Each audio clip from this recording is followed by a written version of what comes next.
Right now, as you read these words, the light entering your eyes has traveled approximately 93 million miles from the surface of the sun.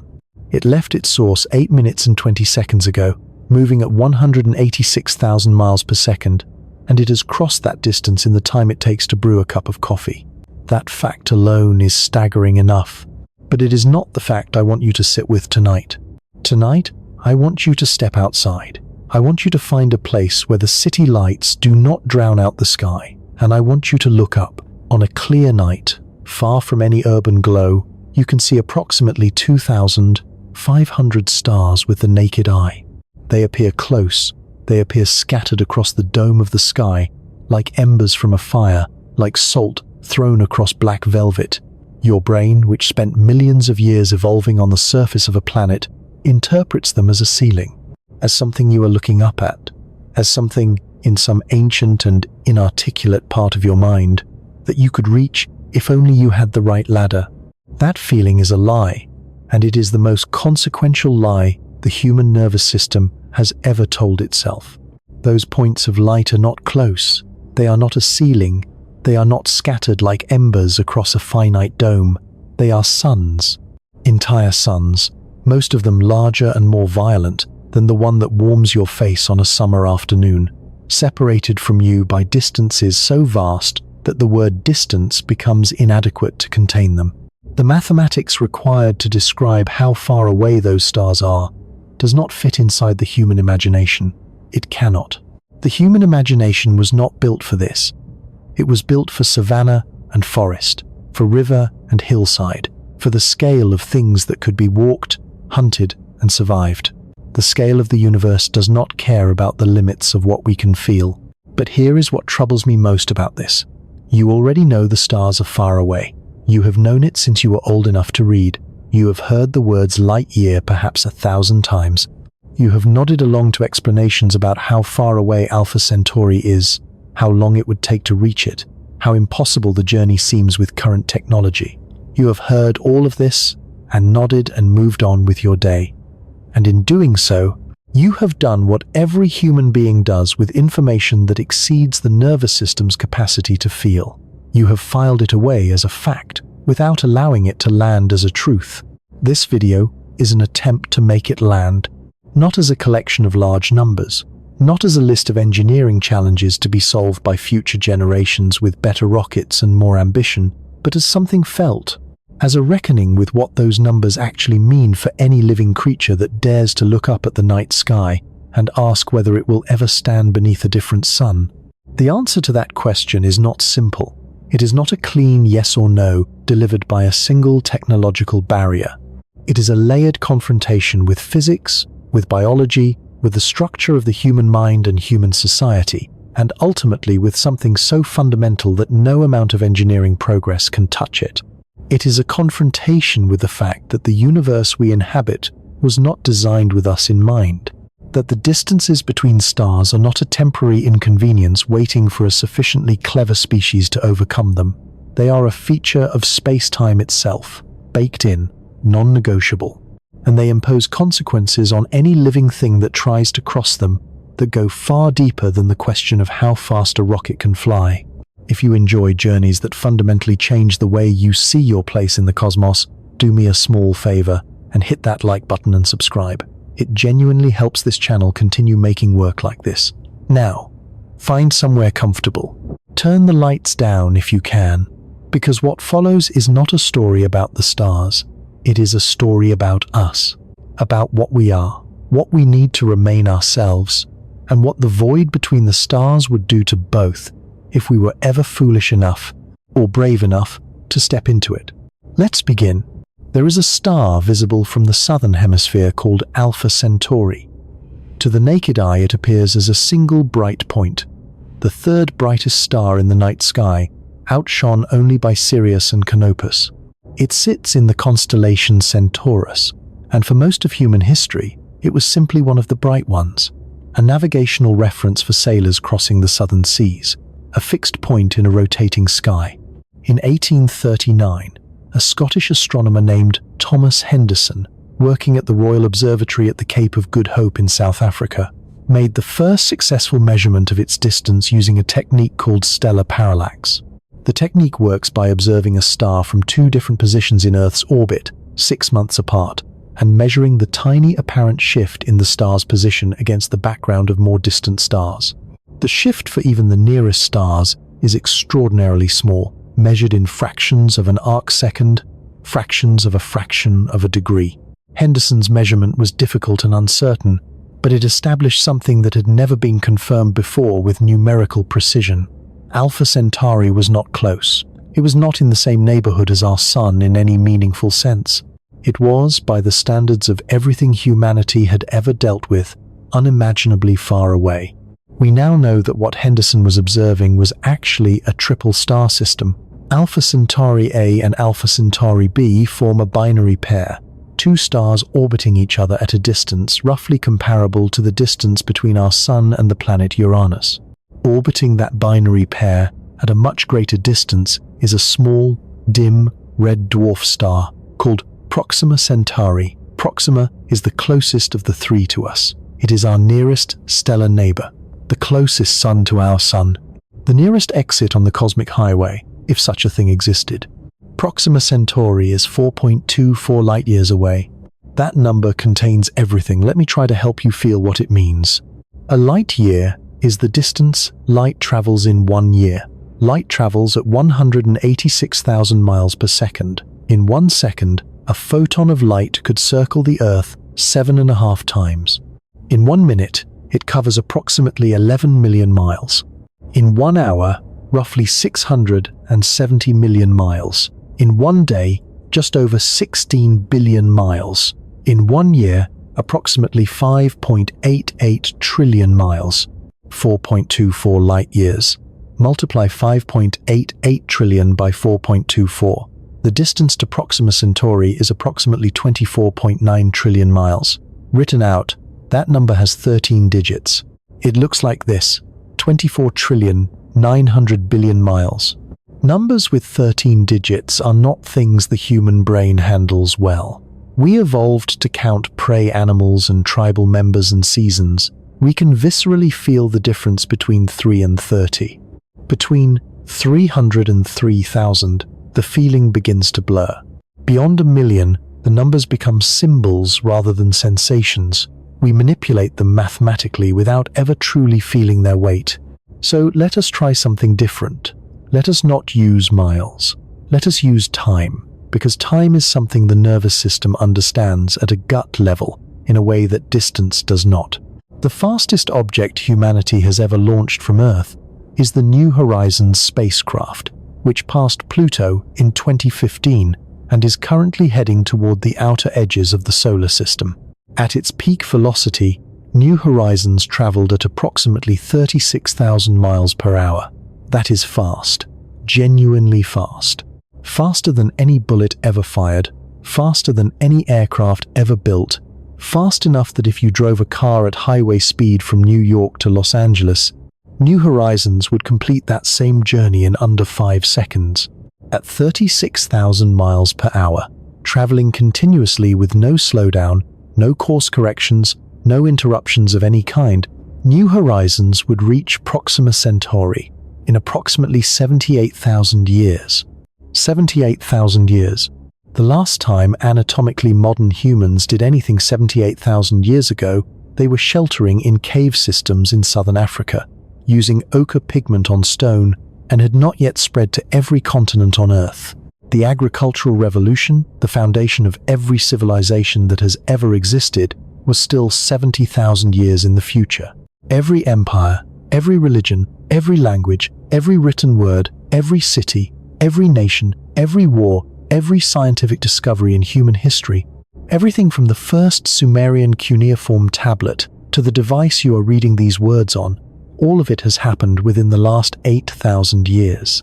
New Horizons at full speed would need nearly 10 times that entire span of human civilization to reach the nearest star, and Proxima Centauri is the nearest one. But perhaps that comparison feels abstract in a different way. Ancient humans, cave paintings, 78,000 years, these are all numbers and eras that sit outside everyday experience. Let us try to bring the scale closer to home. Imagine you board an airplane, a modern commercial jet, cruising at roughly 575 miles per hour. You settle into your seat, the engines spool up, and you take off. You do not land. You keep flying, day after day, week after week, month after month. You fly continuously at 575 miles per hour for an entire year. At the end of that year, you have covered approximately 5 million miles. You are roughly 1/5 of the way to the dwarf planet Pluto at its average distance from Earth. You have not yet left the solar system. You are nowhere near the edge of the heliosphere, that vast bubble of solar wind that marks the outer boundary of our sun's direct influence.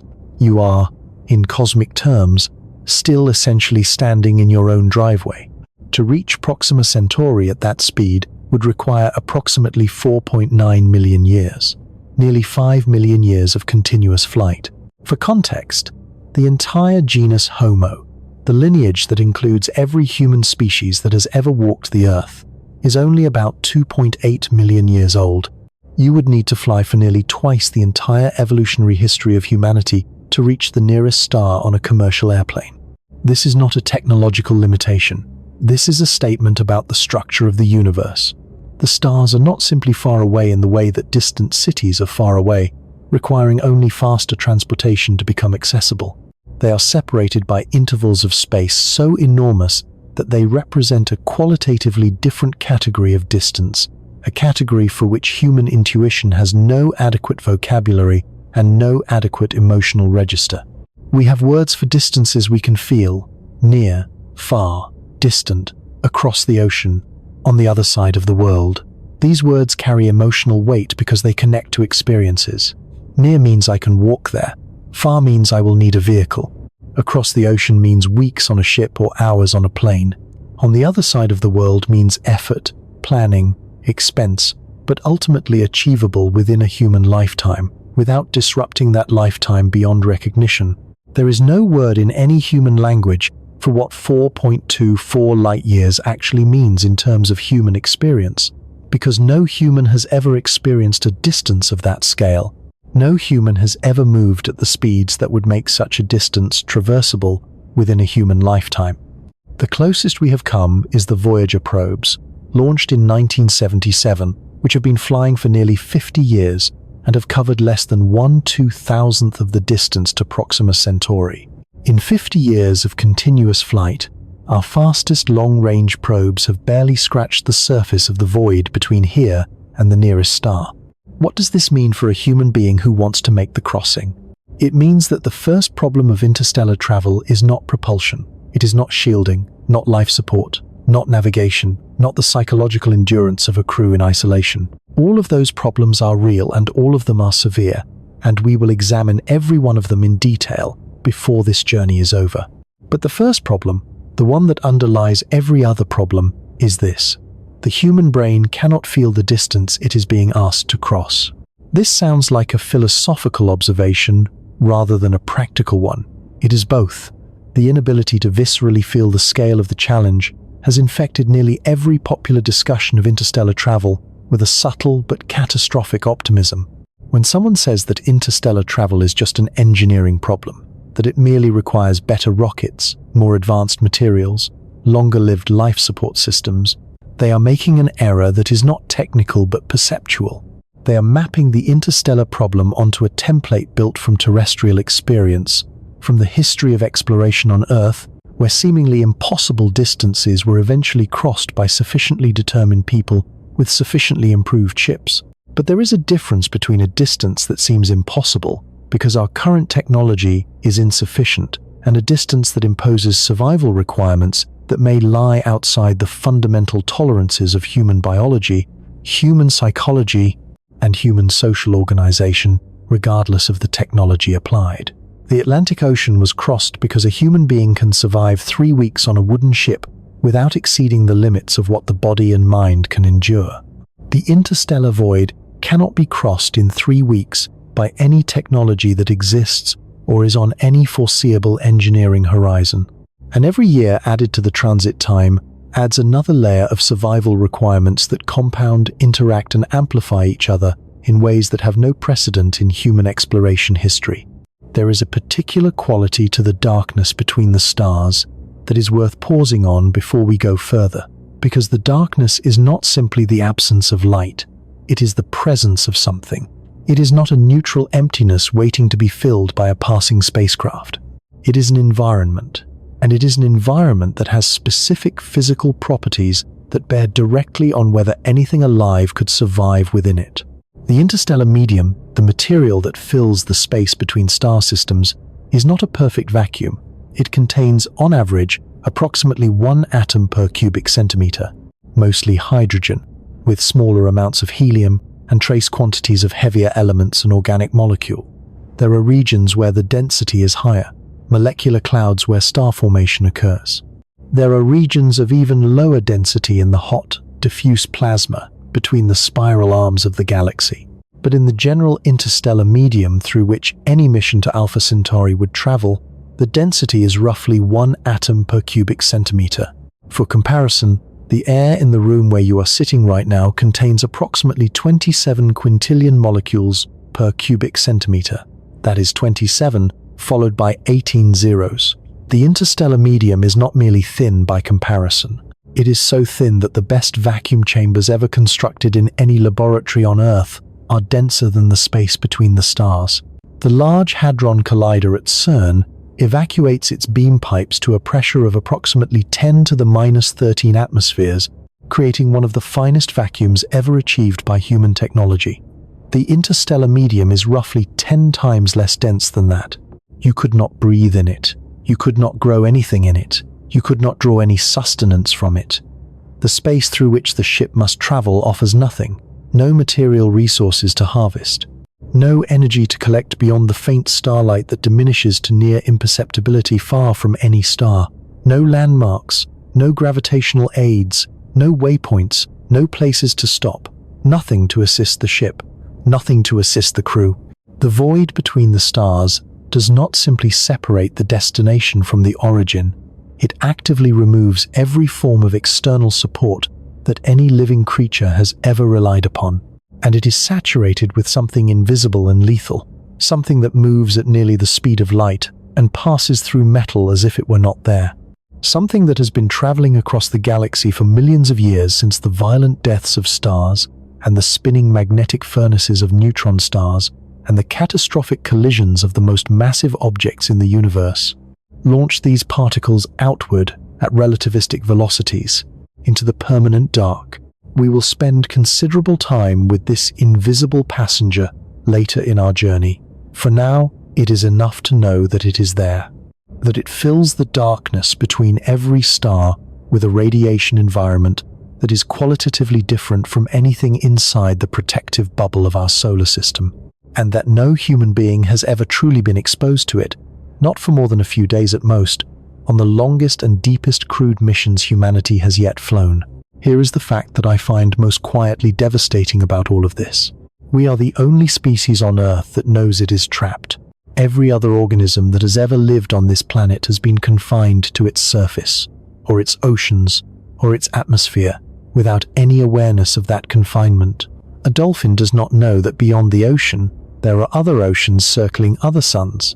An eagle, rising on thermals above the mountains, does not understand that the sky it inhabits is a thin shell of gas clinging to a rock, and that above that shell there is nothing breathable for trillions of miles in every direction.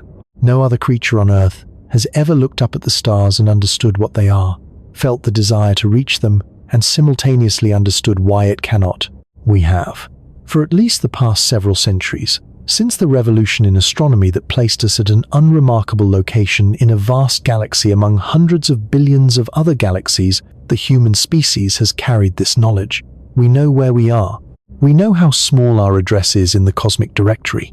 We know that the points of light we see on clear nights are entire suns, many of them with their own planets, perhaps their own oceans, perhaps their own life. And we know, with a certainty that no amount of optimism can fully dissolve, that reaching any of them would require overcoming obstacles that no human being has ever faced, and that our biology, our psychology, and our social structures were never designed to endure. that knowledge is a strange and heavy thing to carry. It is the price of consciousness, the cost of being the kind of creature that can look up and understand what it is looking at. Every other organism on Earth lives within its limits without knowing they exist. We alone know ours, and ours include a universe so vast that the nearest star is separated from us by a distance that makes the entire span of human civilization look like an afternoon.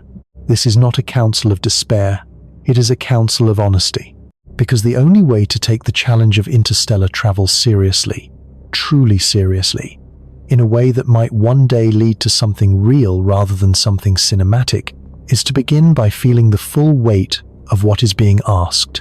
Not the engineering weight, though that is enormous, the existential weight, the weight of a species looking out at the universe it inhabits and asking whether it has any place in it beyond the single warm rock it evolved on. That question does not have a comfortable answer, and the discomfort of the answer is where this journey truly begins.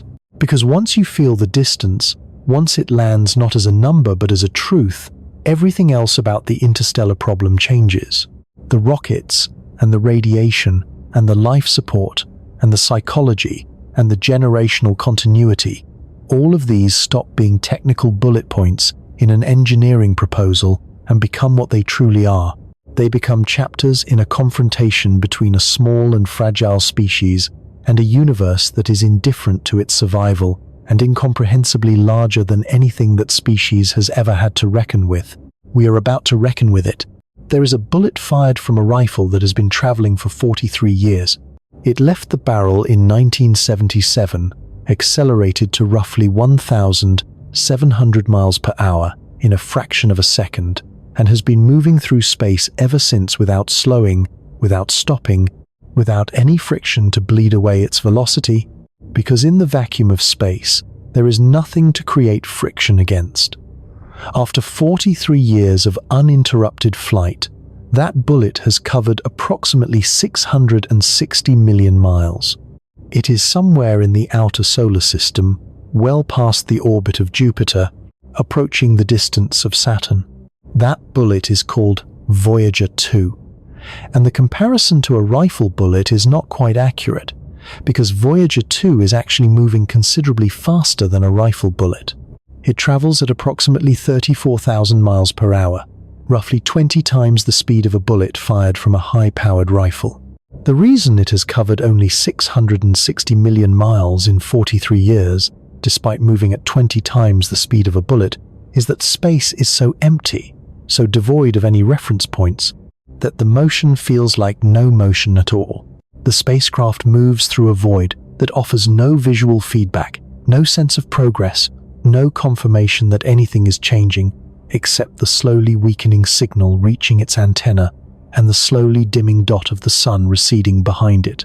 At 34,000 miles per hour, Voyager 2 would reach Proxima Centauri in approximately 81,000 years. Now let us go faster. The fastest crewed vehicle in human history was Apollo 10, which achieved a speed of approximately 24,791 miles per hour during its return from the Moon in May 1969. The crew experienced the highest velocity any human beings have ever traveled relative to the Earth.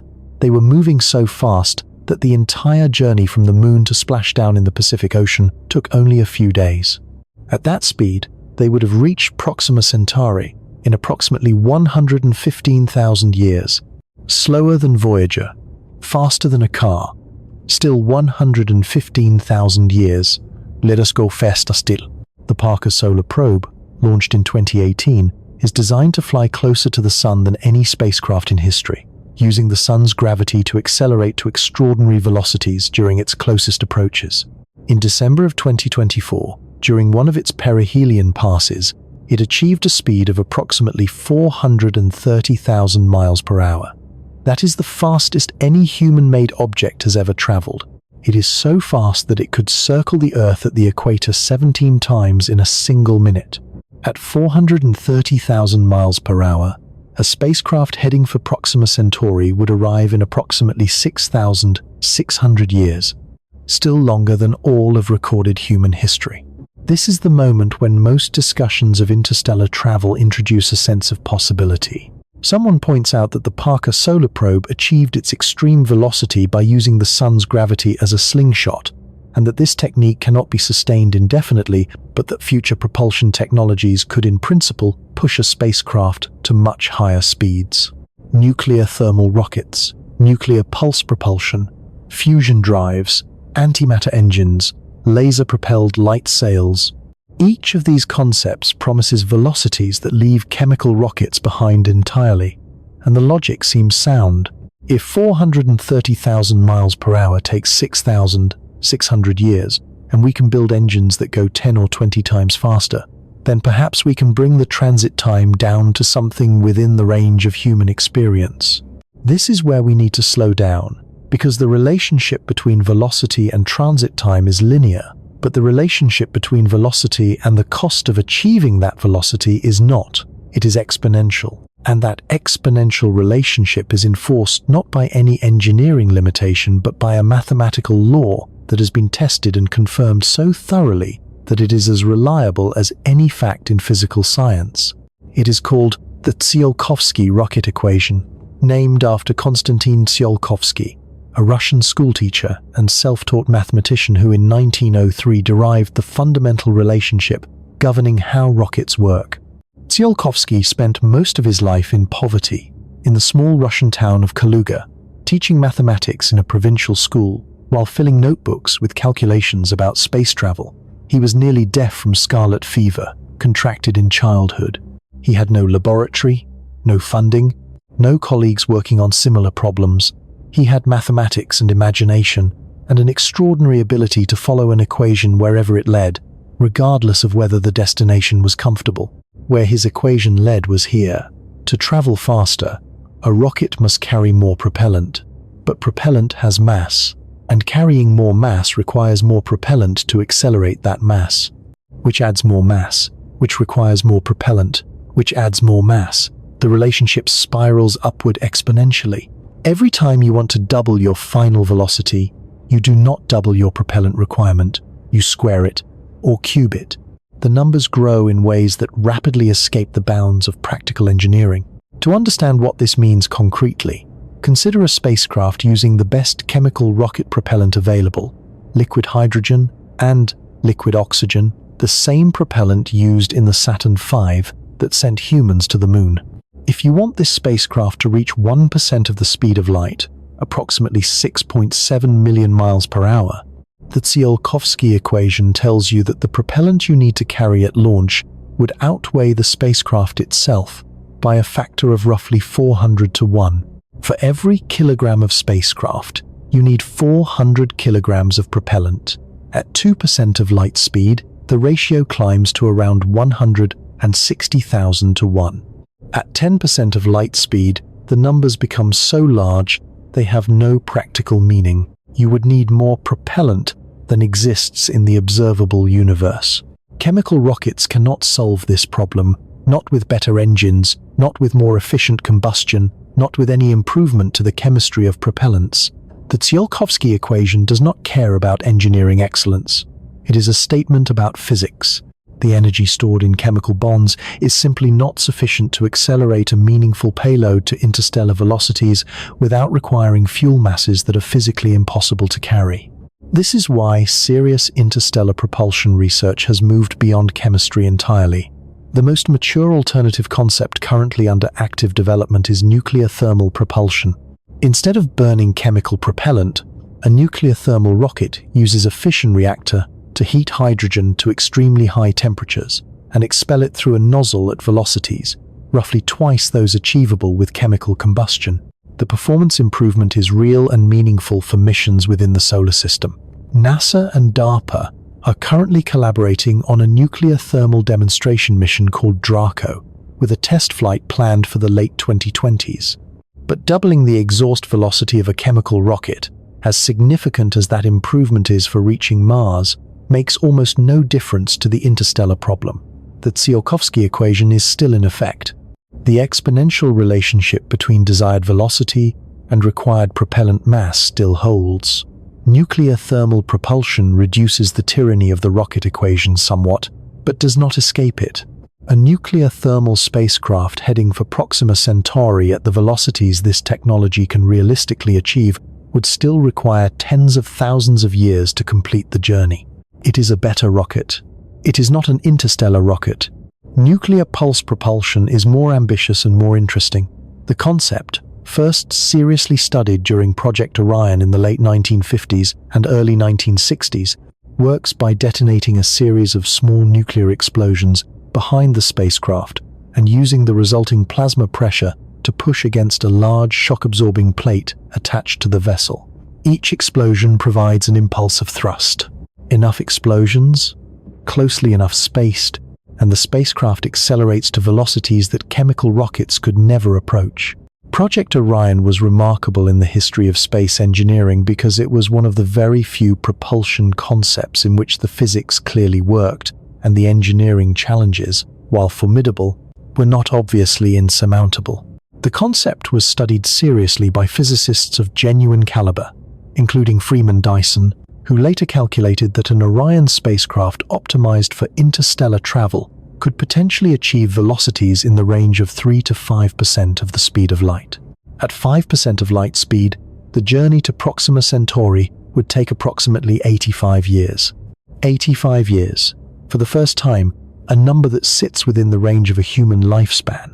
Dyson himself described the Orion concept with restrained enthusiasm. He saw it as a genuine path toward the stars, a technology that existed within known physics, and that could be engineered without requiring any fundamental scientific breakthroughs. He mourned its cancellation, which came not from engineering failure, but from the 1963 Partial Nuclear Test Ban Treaty, which prohibited nuclear detonations in space. The treaty was motivated by legitimate concerns about nuclear proliferation and atmospheric contamination, but it effectively ended serious development of the most physically credible interstellar propulsion concept humanity had yet conceived. Nuclear pulse propulsion has never been tested, not even at a small scale. It remains a concept that works on paper and in physics calculations, dormant now for more than 60 years, and no nation is currently working to revive it. The engineering challenges are real even if the physics are sound. The construction of a pusher plate capable of surviving thousands of nuclear detonations, the manufacturing of thousands of small nuclear pulse units with the precise yield characteristics required, the political and legal obstacles to deploying nuclear weapons in space. These are not trivial obstacles. They are decades of engineering development away from resolution, even in the most optimistic scenario. Fusion propulsion takes the nuclear concept further. Rather than using fission, the splitting of heavy atomic nuclei, a fusion rocket would harness the energy released when light nuclei are fused together, the same process that powers the sun. Fusion releases far more energy per unit of fuel mass than fission, and the theoretical performance of a fusion rocket exceeds nuclear pulse propulsion significantly.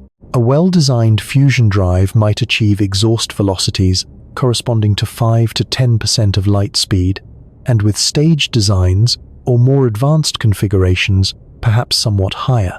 At 10% of light speed, the journey to Proxima Centauri takes approximately 43 years. An optimistic crew departing in their 20s would arrive in their mid-60s. One generation. No children inheriting a mission they did not choose. No civilizational continuity problems spanning centuries. Just 43 years of extraordinary hardship, endured by the same people who chose to endure it. The problem is that no fusion rocket has ever been built. No fusion reactor of any kind has yet achieved sustained net energy output, the condition where the energy released by fusion exceeds the energy required to initiate and sustain it. The largest and most sophisticated fusion experiment in history, the International Thermonuclear Experimental Reactor being constructed in southern France, is designed to demonstrate sustained fusion ignition for the first time. It has been under construction for decades and is not expected to begin full plasma operations until the early 2030s. It is a scientific demonstration facility, not a propulsion device. The path from a demonstration of sustained fusion ignition to a fusion rocket capable of propelling a crewed spacecraft to 10% of light speed, involves engineering challenges of a scale and complexity that no serious analyst believes can be resolved within decades, perhaps within a century, under extraordinarily optimistic assumptions. The most remarkable near-term interstellar concept is neither nuclear fission nor fusion but light. The Breakthrough Starshot initiative, announced in 2016 and funded by entrepreneur Yuri Milner, proposes to accelerate tiny wafer-thin spacecraft, each weighing only a few grams, to 20% of light speed using an enormous ground-based laser array. A beam of laser light strikes a gossamer sail attached to the miniature probe, and the radiation pressure of the light accelerates the craft to interstellar velocities over a period of minutes. At 20% of light speed, a probe could reach Proxima Centauri in approximately 20 years. The concept is physically sound. Light does exert pressure on reflective surfaces. Laser arrays can in principle be constructed with sufficient power to achieve meaningful acceleration. A 2024 NASA Innovative Advanced Concept study examined a related approach involving swarms of laser-propelled probes and found the underlying physics credible. Breakthrough Starshot has funded serious engineering research into the laser array requirements, the sail materials, the pointing accuracy needed to maintain the beam over intercontinental distances, and then over the widening gap as the probe accelerates away from Earth. The catch is absolute. These designs work only for probes weighing a few grams, wafer-thin chips carrying sensors and transmitters and perhaps cameras, not human beings, not life support systems, not the hundreds of tons of equipment and consumables and spare parts and agricultural capacity that a crewed interstellar vessel would require. To accelerate a crewed spacecraft to 20% of light speed using laser propulsion would require a laser array producing power outputs that exceed the entire current electrical generating capacity of Earth by orders of magnitude, pointed with a precision that has no analog in any existing technology, sustained over a period far longer than any such system has ever been operated. Laser sail propulsion may one day send our first robotic scouts to another star system. It will not carry people. The physics that make it viable for gram-scale probes make it fantastical for human-scale payloads. At this point, a pattern has emerged that deserves to be stated plainly. Every propulsion concept that exists within known physics and is achievable with foreseeable engineering produces transit times measured in decades to centuries at best, and in thousands of years at worst. Every concept that could reduce the transit time to something truly manageable, years rather than decades, antimatter drives achieving 50% or more of light speed, warp drives that curve space-time around the vessel, wormholes that create shortcuts through the fabric of the universe, exists either at the extreme theoretical fringe of physics, with no experimental support whatsoever, or belongs entirely to science fiction with no basis in any confirmed aspect of physical reality. Antimatter propulsion deserves a moment of attention because it is the most energetically capable concept within known physics. Matter and antimatter, when brought into contact, annihilate each other completely, converting their entire mass into energy with perfect efficiency, according to Einstein's equation relating mass and energy. A propulsion system harnessing this annihilation would in principle be far more capable than any fission or fusion drive. Theoretical calculations suggest that an antimatter rocket could achieve velocities approaching a substantial fraction of light speed. The problem is antimatter. Producing it requires enormous amounts of energy. The total amount of antimatter produced by all particle accelerators on Earth throughout the entire history of particle physics amounts to a few nanograms. A nanogram is 1/1000th of a gram. At current production rates and costs, producing a single gram of antimatter would take longer than the current age of the universe, and cost more than the global gross domestic product many times over. The energy cost of producing antimatter using current methods is so catastrophically inefficient that even in the most optimistic projections for improved production technology, it is not clear that the quantities needed for an interstellar mission could be produced within any time frame relevant to the current civilization. Faster than light travel, wormholes, and warp drives require a more fundamental response. They require acknowledging that the speed of light is not an engineering barrier. It is not a speed limit posted by physics that a sufficiently advanced spacecraft might find a way to exceed. It is a consequence of the geometry of space-time, confirmed by a century of experimental evidence to an extraordinary degree of precision. No object with mass has ever been observed to travel at or above the speed of light. Every particle accelerator ever built has confirmed that as particles with mass approach light speed, the energy required to accelerate them further increases without limit. Getting to light speed would require infinite energy. Getting beyond it would require something that does not exist in any verified model of physical reality.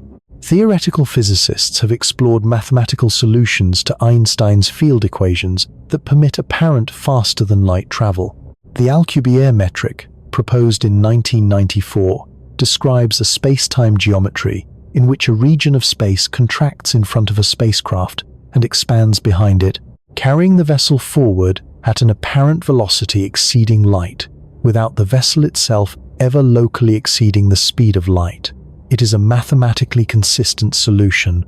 It also requires exotic matter with negative energy density, a form of matter that has never been observed, that may not exist in the quantities required, and whose properties in the quantities needed would make it the most energetically demanding construction in the history of physics by a margin that beggars description. There is no experimental evidence supporting the feasibility of the Alcubierre drive or any similar concept. There is no engineering roadmap. There is no research program with plausible milestones. There is mathematics on paper and nothing else. This is not pessimism, it is physics. And physics, unlike engineering, does not negotiate. What emerges from this survey of propulsion concepts is a landscape with a very specific shape. There are technologies that work today that are refinements of existing capability that could, in principle, propel a spacecraft toward the nearest star. They produce transit times of tens of thousands of years. There are technologies that are credible extensions of known physics that do not require any new science, only new engineering, that exist at various stages of development from conceptual to early prototype. The most optimistic of these produce transit times of decades to a century. And there are technologies that require either fundamental breakthroughs in physics, exotic matter, or energy sources, orders of magnitude beyond anything humanity currently commands.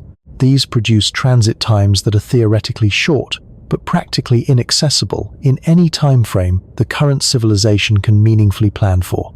Andrew Kennedy, a researcher who has studied interstellar travel concepts, formalized something called the weight calculation. The idea is this. Suppose you launch an interstellar mission today using the best available technology. The journey will take a very long time. Meanwhile, technology continues to improve. If you had waited 50 years and launched with better engines, that later mission might have arrived sooner despite its later departure. If you wait 100 years, the advantage grows further. Kennedy's calculation suggests that there is an optimal departure date for an interstellar mission, a point at which further waiting gains less than the travel time saved, and that this optimal date lies somewhere in the future. The calculation is intellectually honest about what this implies. It suggests that no mission launched today, or in the near future, would be the most efficient way to reach the stars. A mission launched with technology available in a century might arrive before one launched today. A mission launched with technology available in 2 centuries might arrive before that. The implication is a kind of endless deferral, a perpetual waiting for the next generation of propulsion that will finally make the journey worthwhile. But Kennedy's calculation also reveals something more uncomfortable. It assumes that technological progress will continue indefinitely, that the improvements in propulsion capability that have characterized the past century will continue through the next century and the one after that. This is an assumption, not a fact. Civilizations stagnate. Technologie plateau. Physics impose limits.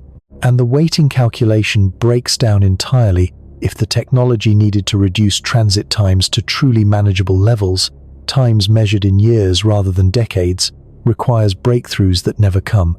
There is also something the calculation cannot account for. It treats the mission as a purely technical problem, optimized for efficiency of arrival. It does not ask what happens to the crew during transit. It does not ask whether the people aboard the ship can survive 43 years, or 85 years, or 150 years of crossing the void. It assumes that the crew is a payload, a thing to be delivered, rather than what they actually are. Living organisms with biological needs, psychological vulnerabilities, and social requirements that do not bend to engineering specifications.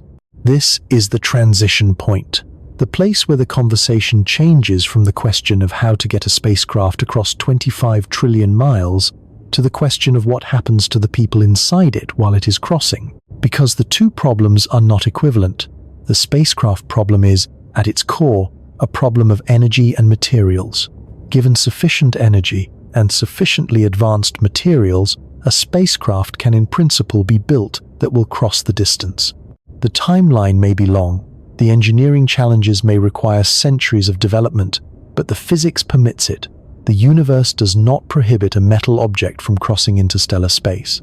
It merely makes doing so require enormous amounts of energy and time. The human problem is different in kind. It is not simply a scaled-up version of the spacecraft problem. It is a problem that involves biology, that evolved under specific conditions and cannot simply be re-engineered to tolerate different ones. Psychology that developed in social and environmental contexts that the interstellar void eliminates entirely. Social structures that have never in the history of human civilization been required to function without external contact, external resources, or external authority for periods longer than a few years. And a relationship to time and purpose and meaning that assumes a connection to the larger human world that the void permanently severs. The spacecraft can cross the void. We have not yet established whether the people inside it can. That is the question this journey is now turning to face. And the answer begins in a place that seems almost mundane compared to the grandeur of propulsion and light speed and the mathematics of space-time. It begins in the nuclei of human cells, in the microscopic machinery that copies and repairs DNA, in the slow and invisible damage that accumulates in living tissue, exposed to an environment it was never designed to inhabit. It begins with the darkness between the stars, and what that darkness is made of. In 1972, a scientist named Cornelius Tobias sat in his laboratory at Lawrence Berkeley National Laboratory in California and stared at a set of data that made him deeply uneasy. Tobias was a biophysicist, one of the first researchers in the world to systematically study the effects of high-energy charged particles on living tissue. He had access to a particle accelerator that could produce beams of heavy ions, atomic nuclei stripped of their electrons, and accelerated to velocities approaching the speed of light. He was using this accelerator to irradiate biological samples, cells, tissue cultures, and small animals, and measuring what happened to them afterward. What he was seeing did not fit the models his field had been using for decades. The standard framework for understanding radiation damage to living tissue had been built primarily around X-rays and gamma rays, forms of electromagnetic radiation that ionize molecules they pass through, knocking electrons loose and disrupting chemical bonds. This framework was reasonably well understood. Physicists and radiobiologists could calculate the dose delivered by a given source of X-rays, predict the probability of cellular damage, and estimate the cancer risk associated with a particular exposure. The models worked well for medical imaging, for nuclear fallout assessment, for occupational safety standards, at facilities using radioactive materials. Tobias's heavy ion data was not behaving according to those models. The particles were causing damage that was qualitatively different from X-ray damage, more concentrated, more severe per unit of deposited energy, more resistant to cellular repair, more likely to produce complex, clustered injuries that the cell's molecular machinery struggled to address. He was looking at a form of biological damage that the existing frameworks did not adequately describe, caused by a type of particle that existed in abundance throughout the galaxy, but that no human being, until the space age, had ever been significantly exposed to. He was looking at what would later be called the HZE particle problem, and 50 years later, it remains one of the most serious and least publicized barriers to human survival in deep space. To understand what HZ particles are and why they matter, It helps to begin with what the universe does to atoms when it is at its most violent. When a massive star exhausts its nuclear fuel and collapses, the resulting supernova explosion releases more energy in a few seconds than our sun will radiate across its entire 10 billion-year lifetime. The shockwave expanding outward from the explosion sweeps up ionized gas and magnetic field lines, creating an environment where charged particles can be accelerated to extraordinary velocities through a process called diffusive shock acceleration. Particles bounce back and forth across the shock front, gaining energy with each crossing until they reach velocities that are significant fractions of the speed of light. Then they escape into the galaxy and travel, essentially forever, through the interstellar medium. These particles are not exotic in their composition. They are simply the nuclei of ordinary atoms, the same elements that make up planets and stars and living organisms. Protons, the nuclei of hydrogen atoms, constitute roughly 87% of galactic cosmic radiation. Helium nuclei make up about 12%. The remaining 1% consists of heavier nuclei, atoms of carbon, oxygen, neon, silicon, iron, and other elements, fully stripped of their electrons, carrying the full positive charge of all their protons, and moving at velocities between 50% and 99% of the speed of light.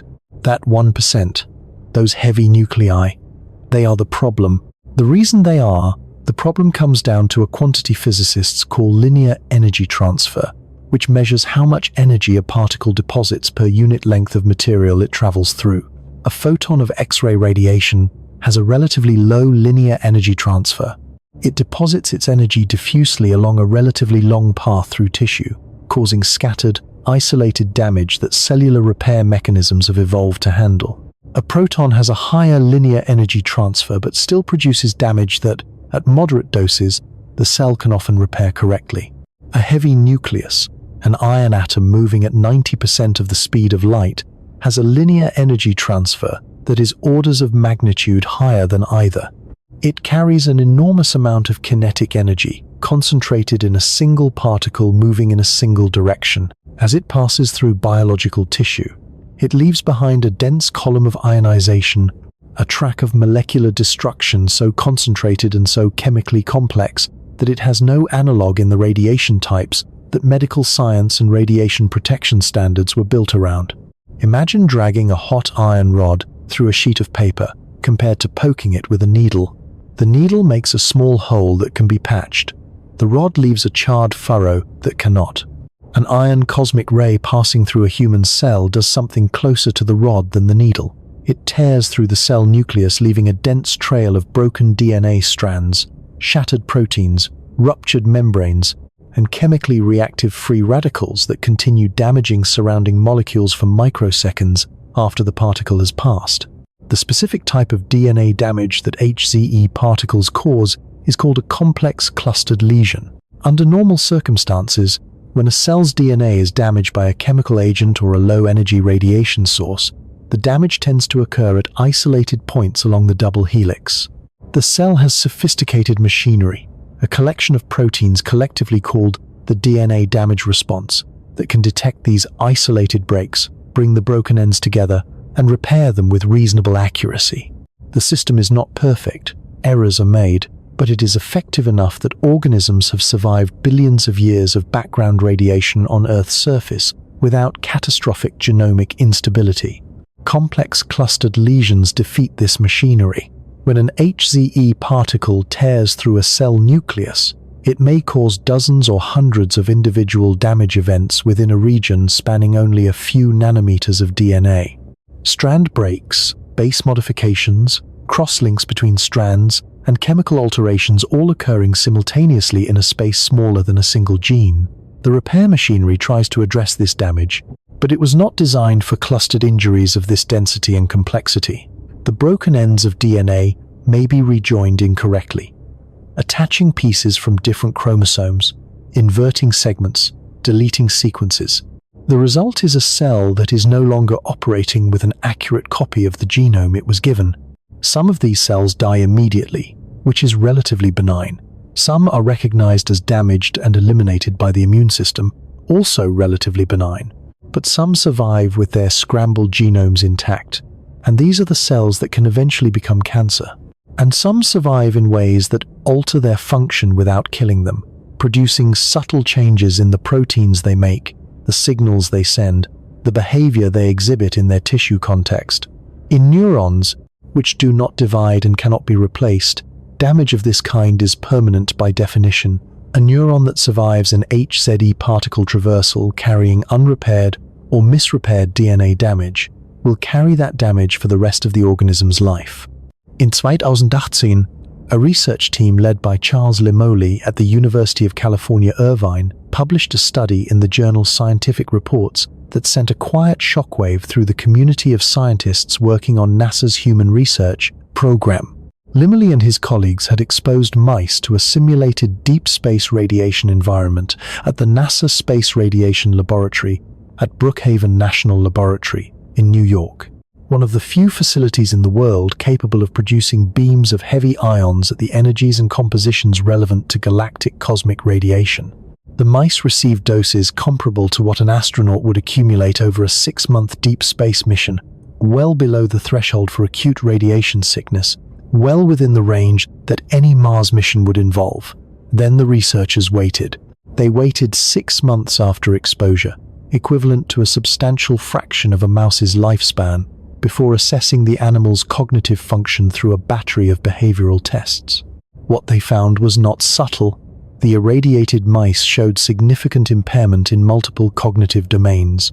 Their performance on novel object recognition tasks, a standard measure of memory function, was substantially worse than that of unirradiated controls. They showed deficits in fear extinction learning, the ability to update behavioral responses when the conditions that originally produced fear no longer apply. They exhibited anxiety-like behavior at elevated rates. And when the researchers examined their brains directly, they found structural changes that corresponded to these functional impairments. The dendritic spines were reduced. Dendrites are the branching extensions of neurons that receive signals from other neurons, and dendritic spines are the tiny protrusions along the dendrites where synaptic connections form. The density and morphology of these spines is closely linked to cognitive function. Neurons with more complex, well-developed spine populations form stronger, more numerous synaptic connections and support more sophisticated information processing. In the irradiated mice, dendritic spines were fewer, simpler in structure, and abnormal in morphology. The synaptic architecture of the brain had been physically remodeled by the radiation. These changes did not heal with time. At the 6-month assessment point, the damage was still present, still measurable, still correlated with behavioral deficits. The brain had not recovered. The mice were living with a permanent diminishment of their cognitive hardware. Limoli was careful in his public statements about what this means for human astronauts. The caution is appropriate. Mice are not humans. Dose extrapolations from rodent studies to human outcomes involve significant uncertainties. But the study was not a lone outlier. It was part of a converging body of evidence from multiple research groups using different animal models, different radiation sources, and different cognitive assessments, all pointing in the same direction. Space-relevant doses of heavy particle radiation impair cognition. The impairment is measurable, it is durable, and it is caused by physical changes to the structure of the brain that the brain does not spontaneously repair. NASA's own Human Research program, which has been systematically studying the health effects of spaceflight for decades, identifies space radiation as the primary human health risk for exploration beyond low Earth orbit, not life support failure, not psychological stress, not bone density loss or muscle atrophy, though these are real and significant. Radiation, the invisible passenger that fills every cubic centimeter of the void outside the heliosphere and passes through metal walls and human skulls with equal indifference. The question that follows from this evidence is the one that interstellar mission planners most need to answer and least want to confront. Can the crew be shielded?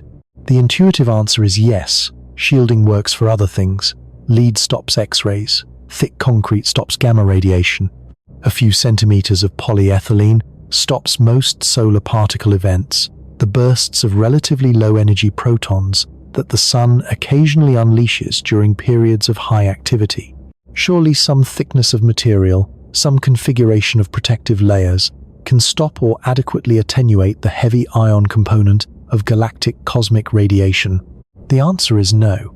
And the reason the answer is no is one of the most counterintuitive and most important facts in the physics of radiation protection. When a high-energy heavy nucleus, an ion cosmic ray moving at 90% of light speed, strikes a nucleus in a shielding material, the collision does not simply stop the particle. The incoming nucleus and the target nucleus undergo what physicists call nuclear spallation. They break apart. The original ion nucleus fragments into lighter nuclei, protons, neutrons, and nuclear fragments. The target nucleus in the shielding material also fragments. The result is not one energetic particle stopped. It is a spray of multiple particles, many of them still highly energetic, scattered in a cone extending forward from the impact point. Some of these secondary particles carry less energy than the original. Some carry more, concentrated into smaller, lighter nuclei that in certain respects are more biologically damaging per unit energy than the original ion nucleus. Neutrons produced in spallation reactions are particularly problematic because they are electrically neutral, making them difficult to stop with conventional shielding, and because they interact with atomic nuclei in tissue directly, depositing energy in ways that are highly effective at causing biological damage. The net result is that adding shielding around the crew does not straightforwardly reduce their radiation dose. For modest shielding thicknesses, the reduction in the primary heavy ion flux is partially or fully offset by the increase in secondary particle production. Studies conducted through NASA's Space Radiation Research Program have measured the dose behind various shielding configurations using particle beams at Brookhaven and have consistently found that passive shielding reduces effective dose from galactic cosmic radiation by only 20 to 30% even under favorable material choices, and that increasing shielding thickness beyond a certain point produces diminishing or even negative returns.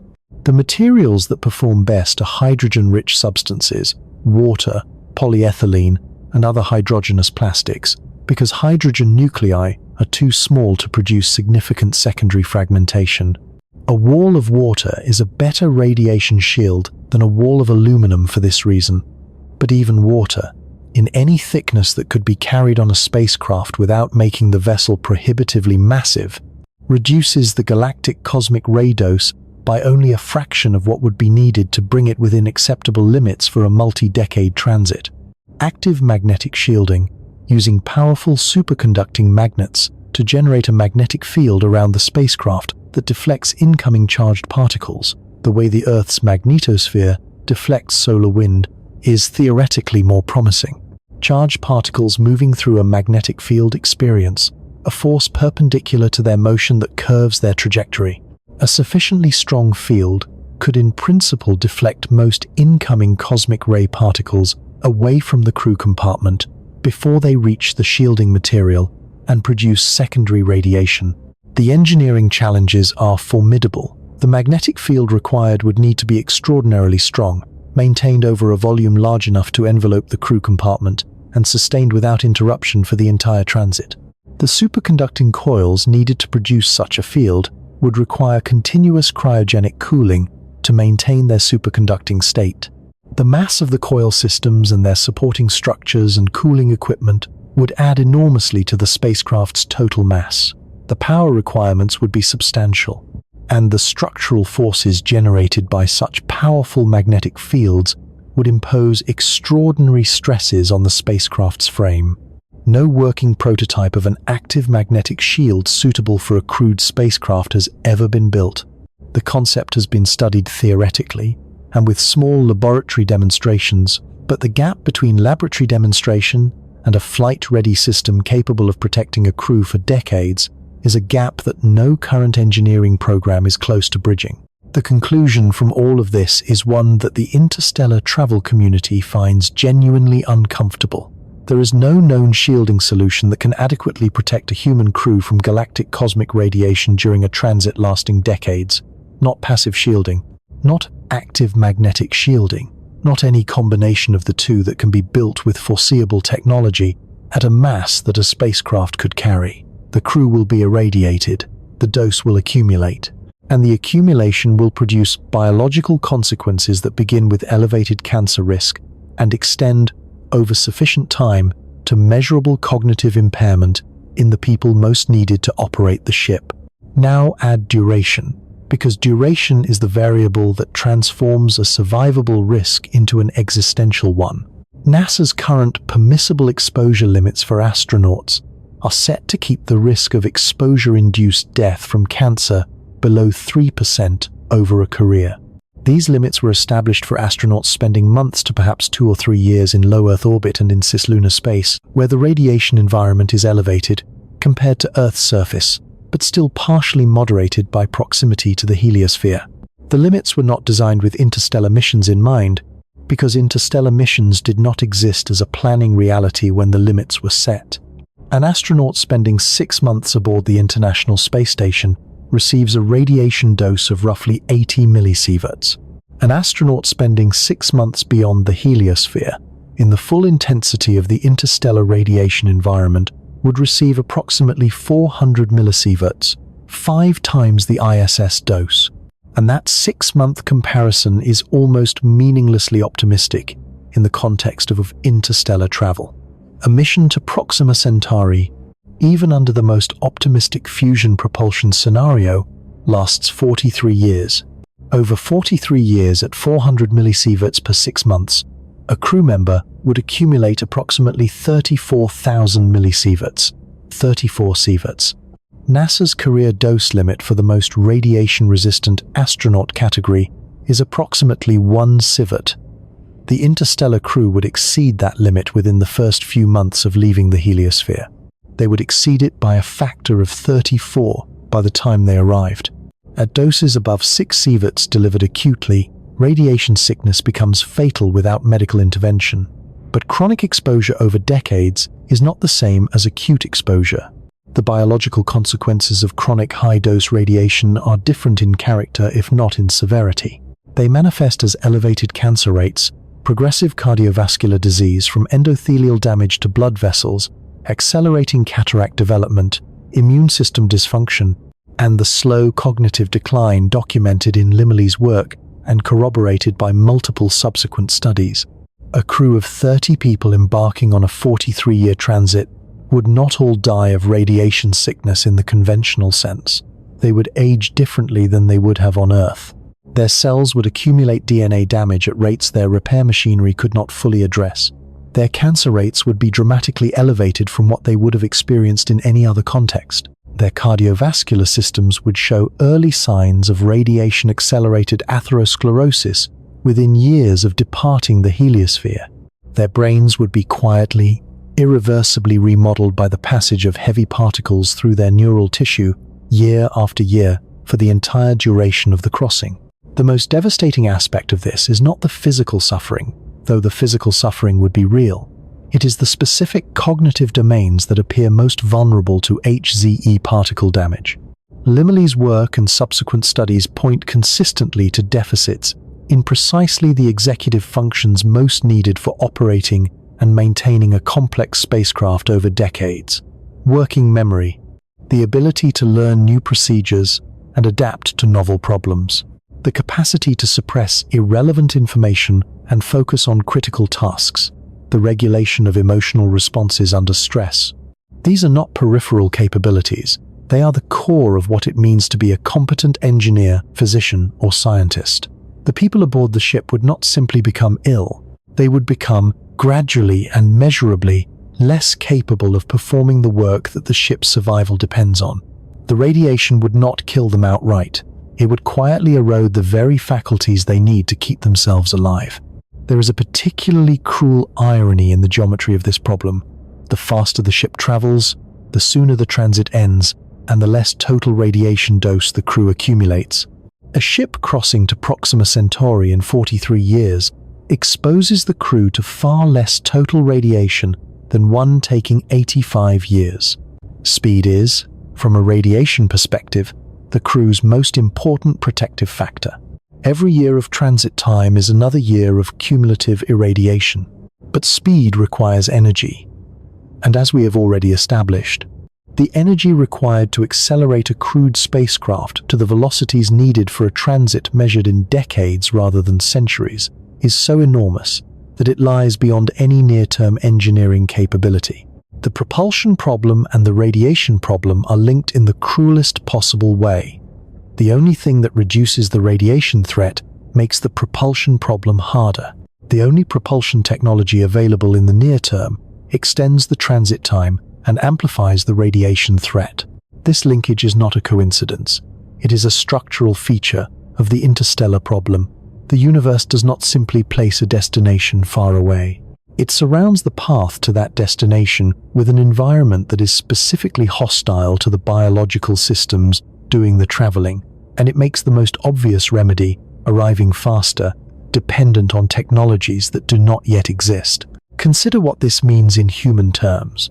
A crew member who leaves Earth as a healthy 30-year-old astronaut in peak physical and cognitive condition, having undergone the most rigorous selection and training process ever designed, will arrive at Proxima Centauri, if they survive the transit at all, as a 73-year-old with radiation-accelerated aging, elevated cancer risk, possible active malignancies, cardiovascular disease, probable cataract development, and measurable cognitive impairment relative to what they would have experienced had they stayed on Earth.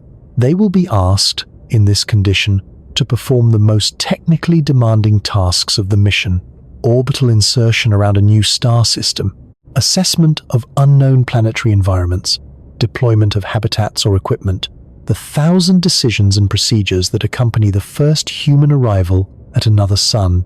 They will do this with diminished bodies and quietly damaged minds.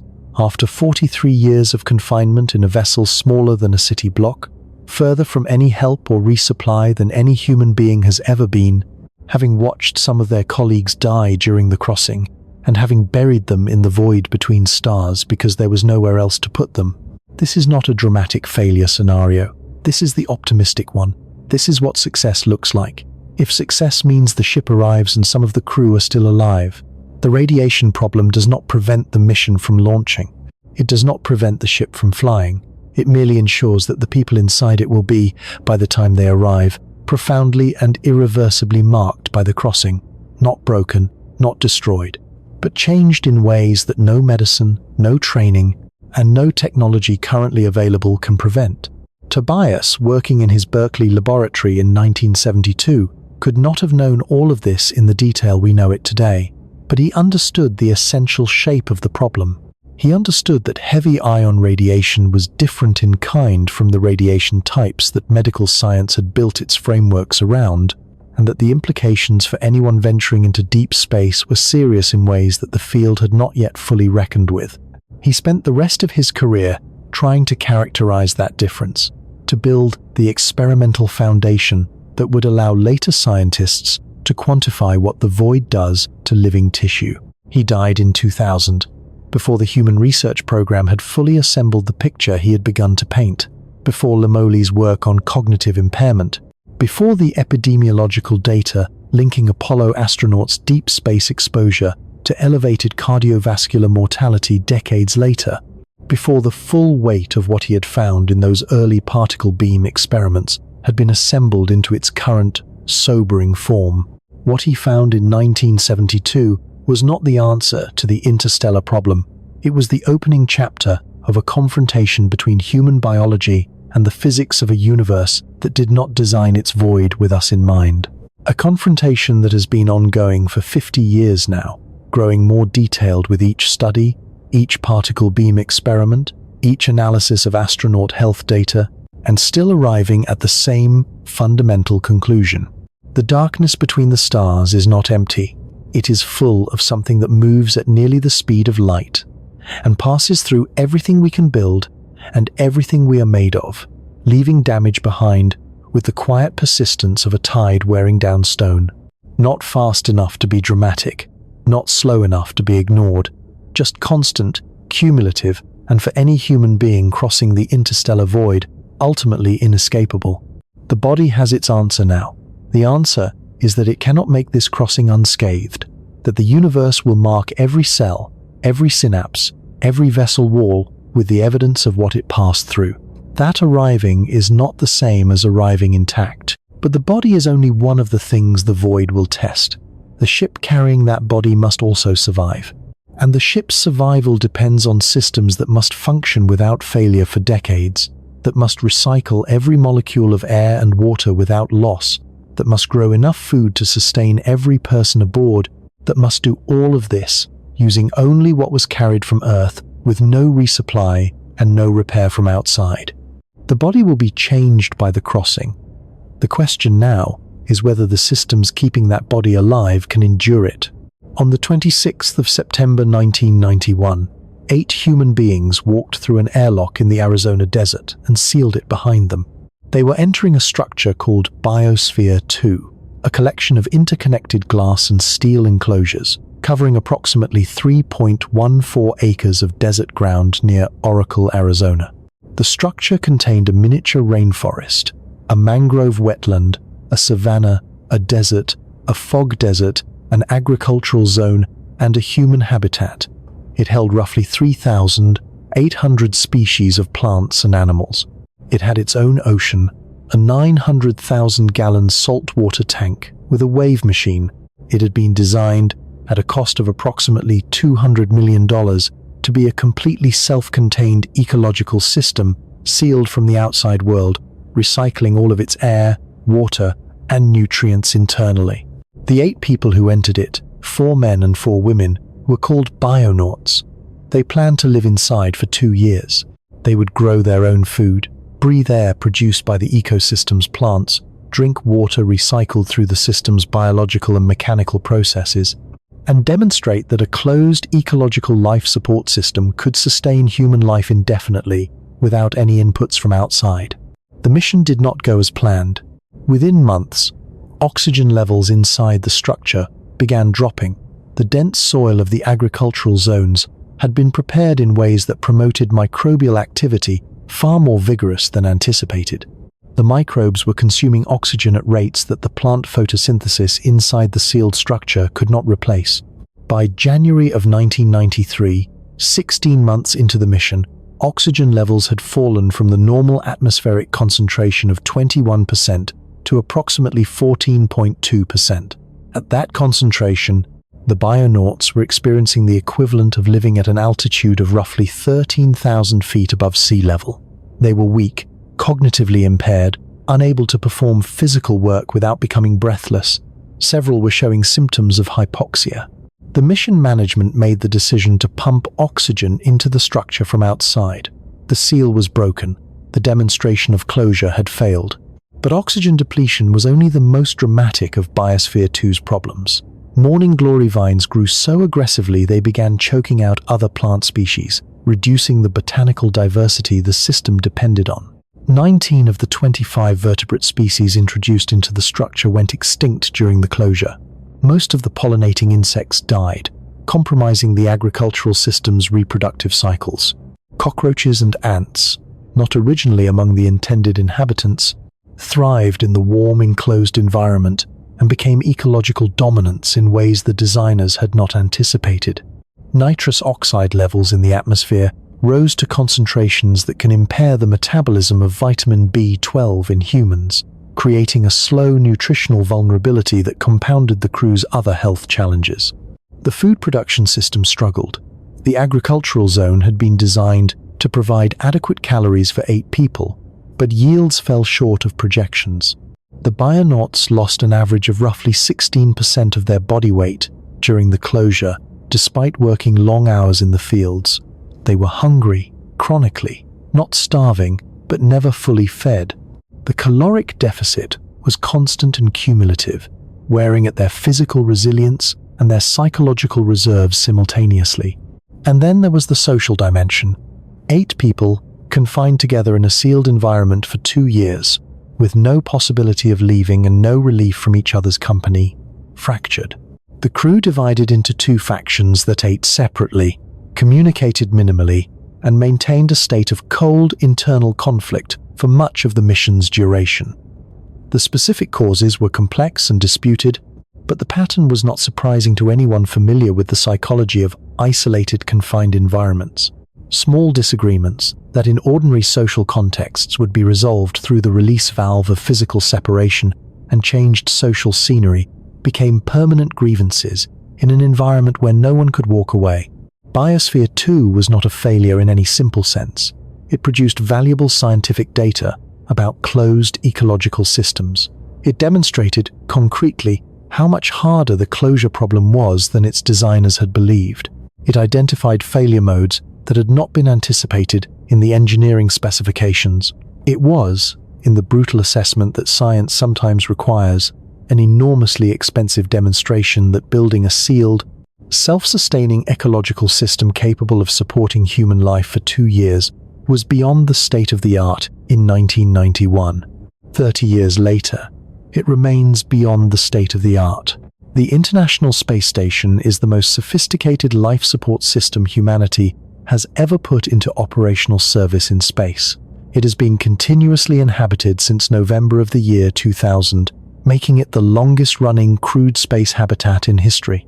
Its environmental control and life support system, known as ECLSS, represents decades of engineering development and hundreds of millions of dollars of investment. It is, in the domain of spacecraft life support, the best we have built. It is not closed. The ECLSS recycles water through a system that collects urine, humidity condensate, and other wastewater, processes it through multiple filtration and chemical treatment stages, and returns it to the potable water supply. Recent upgrades to the system, including the installation of the brine processor assembly in 2023, have pushed water recovery rates toward 98% in testing conditions. That is an extraordinary engineering achievement. It means that for every 100 molecules of water that enter the waste stream, approximately 98 are recovered and returned to use. 2 are lost per cycle. On the International Space Station, those 2 molecules per 100 are replaced by water delivered on cargo resupply missions that arrive every few months. The loss is trivial in operational terms because the supply chain from Earth is functioning and reliable. Resupply is a solution, but on an interstellar vessel, resupply does not exist. Every molecule of water that the system fails to recover is gone. The supply diminishes with every cycle. Over years, even a 2% loss per cycle compounds into a significant depletion of the ship's total water inventory. Over decades, it becomes existential. The mathematics are unforgiving. If a ship departs with a fixed water supply and the recycling system operates at 98% efficiency, the water inventory decreases by 2% per cycle. After 50 cycles, approximately 63% of the original supply remains. After 100 cycles, roughly 13% remains. After 130 cycles, the supply is effectively exhausted. The precise numbers depend on how a cycle is defined and how frequently the water passes through the system, but the underlying dynamic is inexorable. Any recovery rate below 100% means the supply is shrinking. And 100% recovery across every water molecule in every form it takes within a sealed vessel, including the water bound in food waste and human metabolic byproducts, and the moisture trapped in structural materials, has never been achieved in any system on Earth or in space. The atmosphere presents a parallel challenge. The ECLSS manages cabin atmosphere through a combination of systems. The oxygen generation assembly uses electrolysis to split water into hydrogen and oxygen, providing breathable air. The carbon dioxide removal assembly uses a bed of zeolite material to absorb carbon dioxide from the cabin air and vent it overboard. The trace contaminant control system uses activated charcoal beds and catalytic oxidizers to remove the hundreds of organic and inorganic compounds that outgas from plastics, adhesives, electronic components, and human metabolic activity. Each of these systems has consumables that deplete. The zeolite beds in the carbon dioxide removal system degrade over time and must eventually be replaced. The activated charcoal in the trace contaminant control system saturates and must be regenerated or replaced. The electrolysis cells in the oxygen generation system have finite service lives. Catalysts deactivate, filters clog, membranes foul. On the ISS, all of these consumables are replenished by resupply missions. Spare components are delivered. Failed hardware is returned to Earth for analysis and replacement. The system is not truly closed. It is an open system with a very long supply chain stretching back to the planet below. Close that supply chain. Seal the vessel. Require it to function without any external input for 40 years. And every limitation that resupply currently papers over becomes a survival threat. The food problem is in some ways the most visceral and the most immediate. Human beings need approximately 2,000 to 2,500 calories per day to maintain body weight under moderate activity. They need not just calories, but a nutritionally complete diet, adequate protein containing all essential amino acids, sufficient fat, vitamins, minerals, and trace elements in the correct proportions. A deficiency in any essential nutrient produces specific pathologies: scurvy from vitamin C deficiency, beriberi from thiamine deficiency, pellagra from niacin deficiency, night blindness from vitamin A deficiency. The human body does not tolerate nutritional incompleteness gracefully or for long. Packaged space food has a shelf life of roughly 2 to 5 years under optimal storage conditions. Nutrient content degrades over time. Fats oxidize, producing compounds that reduce palatability and can eventually become toxic. Fat-soluble vitamins break down. The food that was nutritionally complete at packaging becomes progressively less, so as months become years. A mission lasting more than a few years cannot rely on packaged food from Earth. The crew must grow their own. Growing food in space is not a new concept. Plants have been grown experimentally on the ISS for decades. The Veggie facility, installed in 2014, has successfully cultivated lettuce, kale, Chinese cabbage, Mizuna mustard, and red romaine lettuce in small quantities. The Advanced Plant Habitat, a more sophisticated growth chamber, installed in 2017, has grown wheat and other crops for research purposes. These experiments have produced valuable data about how plants respond to microgravity, how root systems develop without gravitational cues, how lighting spectra affect growth rates. They have not produced food in quantities relevant to crew nutrition. The total caloric output of all plant growth experiments conducted on the ISS across all years of operation could sustain a single person for perhaps a few weeks. The gap between experimental plant cultivation and a fully operational agricultural system capable of feeding a crew of 30 for 40 years is not a gap of degree, it is a gap of kind. Scaling food production to meet the full caloric needs of an interstellar crew requires growing area measured in hundreds or thousands of square meters per person, depending on the crops used and the growing methodology. It requires artificial lighting powerful enough to drive photosynthesis at productive rates, which means substantial and continuous energy consumption. It requires a nutrient cycling system that captures every molecule of nitrogen, phosphorus, potassium, calcium, and the dozens of trace elements that plants require, processes it through the decomposition of organic waste, and returns it to the growing medium in bioavailable form. It requires microorganisms.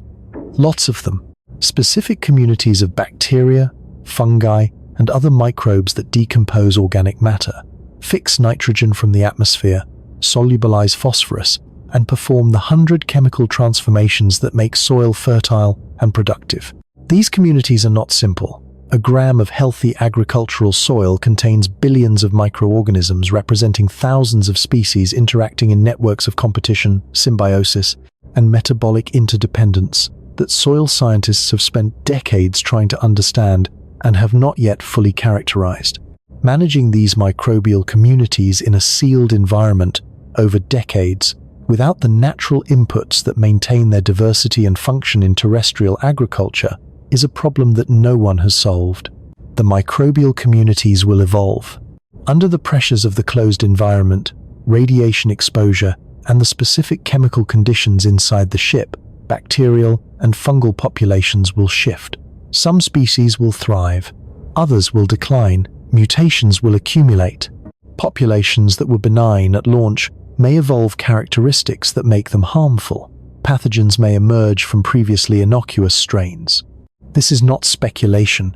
It is a well-documented phenomenon in closed biological systems. Studies on ISS microbial ecology have tracked bacterial populations aboard the station over years and found measurable evolution in their antibiotic resistance profiles and their ability to colonize surfaces and materials. The station's microbial community is not the same community that existed when the first crew arrived. It has been changing continuously, shaped by the specific conditions of the station environment, by the bacteria introduced by each new crew member, and by the evolutionary pressures of radiation and the chemical environment aboard. An interstellar agricultural system operating for decades would face similar evolutionary dynamics across a far more complex microbial community over a far longer timescale. The community that sustains crop production at year 1 may not be the community that exists at year 20. Managing this evolution, maintaining the microbial functions needed for agricultural productivity, while preventing the emergence of pathogenic or destructive populations, requires a level of microbiological expertise and intervention capability that has never been demonstrated in any closed agricultural system. The interaction between these systems is where the true danger lives, not in any single failure, but in the way that failures in one system propagate through every other system it touches. Consider the water recycling system and the agricultural system. They are not independent. Water passes from the crew through the recycling system and then to the crops. Nutrients dissolved in wastewater are captured and delivered to the growing medium. The crops transpire water vapor that is collected and returned to the recycling system. Carbon dioxide, exhaled by the crew, is absorbed by the crops in photosynthesis. Oxygen produced by the crops is breathed by the crew. Every molecule flows in a loop that crosses every system boundary. Now introduce a contamination event. A bacterial species in the wastewater stream evolves the ability to produce a compound that interferes with reducing their permeability and their ability to remove dissolved salts and organic compounds. Water purity begins declining. Crop yields fall as the water delivered to the growing medium carries elevated concentrations of compounds that are mildly phytotoxic. Reduced crop yields mean less oxygen production and less carbon dioxide absorption. Atmospheric composition drifts slightly.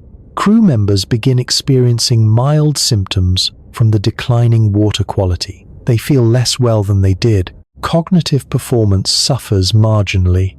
Reaction times lengthen. Problem solving becomes slightly slower. The crew attempts to address the membrane fouling problem. They consult the technical documentation and implement a cleaning protocol. The cleaning protocol uses a chemical agent stored in the ship's consumables inventory. The chemical clears the membranes, but does not eliminate the causative bacteria, which have already colonized other surfaces in the water system. The fouling returns within weeks. The chemical agent inventory is now depleted. The next cleaning protocol requires a substitute that the crew must synthesize from precursor chemicals stored aboard the ship.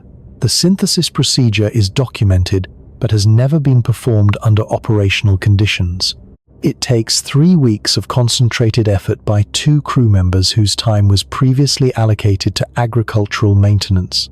During those 3 weeks, the agricultural maintenance falls behind schedule. A pest organism that had been kept at manageable levels through regular intervention finds an opportunity to establish itself more broadly in the growing medium. Crop losses in one module reach 30% before the pest is brought under control. The caloric shortfall must be compensated from emergency food reserves. The reserve buffer shrinks. No individual event in this cascade is catastrophic. Each one is manageable in isolation. Together they form a pattern that is quietly consuming the ship's margin for error. Every solved problem has cost something. Consumables, time, crew capacity, emergency reserves. The margin between survival and failure has narrowed, and it will narrow again with the next event, and the one after that. This is the dynamic that makes closed system life support uniquely dangerous over long timescales. It is not the dramatic failures that end missions. It is the slow erosion of margins through 1,000 small failures. each one addressed at a cost that leaves the system slightly less resilient than it was before. A system that can handle any single failure may not be able to handle 3 simultaneous failures, even if each of the 3 would be manageable alone. And over decades, simultaneous failures become not a possibility, but a statistical certainty. There is a term in reliability engineering called common cause failure. It refers to a situation in which a single event triggers failures in multiple systems simultaneously, defeating the redundancy that was designed to protect against individual failures. Common cause failures are the nightmare scenario in complex engineered systems because they can cascade through every layer of redundancy at once. On an interstellar vessel, radiation is a common cause failure mechanism operating continuously across the entire mission duration. Galactic cosmic rays do not restrict their damage to the crew's bodies. They penetrate every component of the ship with equal indifference. Semiconductor circuits accumulate radiation damage. Transistors become unreliable. Memory cells flip from one state to another due to single-event upsets caused by individual particle strikes. Control systems that depend on accurate data from sensors affected by radiation damage begin making decisions based on corrupted inputs. Electronics can be hardened against radiation to a degree. Radiation-tolerant chip designs use redundant circuit elements and error correction techniques to detect and correct errors caused by particle strikes. The most advanced radiation-hardened electronics used in deep space probes can function for years in high-radiation environments, but hardening reduces performance. Radiation-tolerant chips are typically slower, less powerful, and more expensive than their commercial counterparts. And they are not immune, they are merely more resistant. Over decades of exposure to the full intensity of the galactic cosmic ray environment, even hardened electronics will accumulate damage. Error rates will climb. Systems will require increasing intervention to maintain reliable operation. The ship's computer systems, which monitor and control every aspect of the vessel's operation from atmospheric composition to navigation to power distribution, are built from electronics. The sensors that feed data to those computers are built from electronics. The actuators and controllers that implement the computer's commands are built from electronics. Every layer of automated management that frees crew members to perform other tasks depends on electronics that are being slowly, continuously damaged by the radiation environment. At some point in a very long mission, without the ability to manufacture replacement components from scratch, the electronic infrastructure of the ship begins to degrade faster than it can be repaired. Automated monitoring becomes less reliable. Crew members must compensate with manual observation and intervention. The cognitive load on the crew increases. Manual procedures take more time and attention than automated ones. Other maintenance tasks are deferred. The backlog grows. Meanwhile, the crew members performing this increased workload are themselves experiencing the cognitive effects of decades of radiation exposure. The irradiated mice in Limmerle's laboratory showed deficits in the executive functions needed to manage complex tasks, prioritize competing demands, and maintain focused attention over extended periods. The people being asked to manually compensate for degrading automated systems are the same people whose brains have been quietly remodeled by the radiation that degraded those systems. The two failure modes amplify each other. Degrading electronics increase the cognitive demands on the crew. Degrading cognition reduces the crew's ability to meet those demands. The margin narrows from both directions simultaneously. ESA, the European Space Agency, has been running a research program called MELISA, short for Microecological Life Support System Alternative, since 1989. The program's goal is to develop a closed-loop biological life support system capable of regenerating food, water, and oxygen from organic waste using microbial and plant processes. It is the most systematic and well-funded attempt by any space agency to solve the closed-loop life support problem. After more than 30 years of research and development, MELISA has not achieved full closure in any operational system. The program has made genuine progress.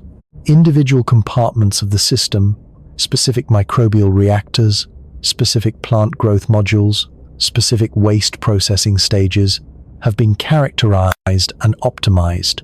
The fundamental biological processes that the system relies on are well understood. The researchers involved are serious scientists doing careful work. What the program has demonstrated, more than anything else, is the difficulty of the problem. Full closure, the achievement of a system that recycles all nutrients, all water, and all atmospheric gases with zero net loss and no external inputs, requires not just getting each individual compartment to work correctly, but getting all of them to work correctly, simultaneously, in interaction with each other, without the chemical or biological imbalances that inevitably emerge in sealed systems over time. Every time a compartment is added to the Melissa loop, new interactions emerge that were not present when each compartment was studied in isolation. Microorganisms from one compartment find their way into others. Chemical compounds produced in one stage affect the function of others. The system develops behaviors that were not predicted from the behavior of its components. Managing these emergent dynamics is the central challenge, and it is a challenge that has resisted 3 decades of intensive research effort. The Melissa program's honest assessment of its own progress is that a fully closed system suitable for long-duration space missions remains a research goal rather than an engineering reality. The timeline for achieving it is measured not in years but in decades, and achieving it in a laboratory, under controlled conditions with expert researchers available for continuous monitoring and intervention, is a different and far easier problem than deploying it reliably on a spacecraft for 40 years in an environment where the microbial communities are evolving under radiation pressure and where no external expertise is available. Step back and hold all of this together. The water that is slowly being lost with every recycling cycle, the food system that requires microbial communities whose long-term stability has never been demonstrated, the atmospheric management system whose consumables deplete and whose electronic controls accumulate radiation damage, the structural materials that fatigue and corrode, the seals and gaskets that lose elasticity, the filters that clog, the pumps that wear, the sensors that drift. Each of these is a clock. Each one is counting down toward a failure. The question is not whether any of them will reach zero. The question is whether the crew can replace them faster than they run down. In the early years of the mission, the answer is almost certainly yes. The ship departed with full inventories of spare parts, fresh consumables, and a crew at peak competency. Every system is new. Every component is within its design specification. The margin between current system health and critical failure is at its maximum. As years become decades, every margin shrinks simultaneously. Spare parts are consumed, consumables are depleted. The components that were replaced with spares now need their own replacements, but the spare for the spare may not have been included in the manifest. Radiation damage accumulates in the electronics. The crew ages. Some die. Knowledge held by individuals who have died must have been successfully transferred before their deaths, or it is gone forever. The ship is not simply traversing distance, it is traversing time in the most demanding possible sense. It is asking every system and every person aboard to remain functional, not just for a week or a month or a year, but for the entire span of a human career and beyond. And it is asking all of this while denying the ship every form of external support that any complex engineered system has ever relied on to remain operational over long timescales. There is a number that captures the weight of this demand more precisely than any other. It comes from reliability engineering. If a system has a probability of surviving 1 year without catastrophic failure equal to 99%, what is the probability that it survives 40 years? The answer is not 99%. It is not even close to 99%. The probability of a system with 99% annual reliability surviving 40 years without catastrophic failure is approximately 67%. 1 in 3 chance of catastrophic failure over the mission duration, even with extraordinary annual reliability. Add another system with the same reliability. 2 independent systems, each with 99% annual reliability, operating in parallel for 40 years.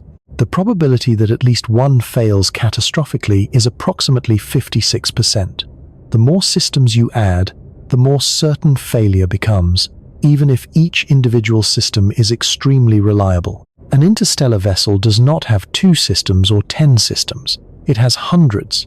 The life support loop alone involves dozens of interdependent subsystems, each with its own failure modes and its own reliability curve. The navigation system, the power generation system, the propulsion system, the communication system, the medical system, the agricultural system, the manufacturing system, each one a clock, each one counting down. The mathematics of reliability over extreme mission durations does not bend to optimism.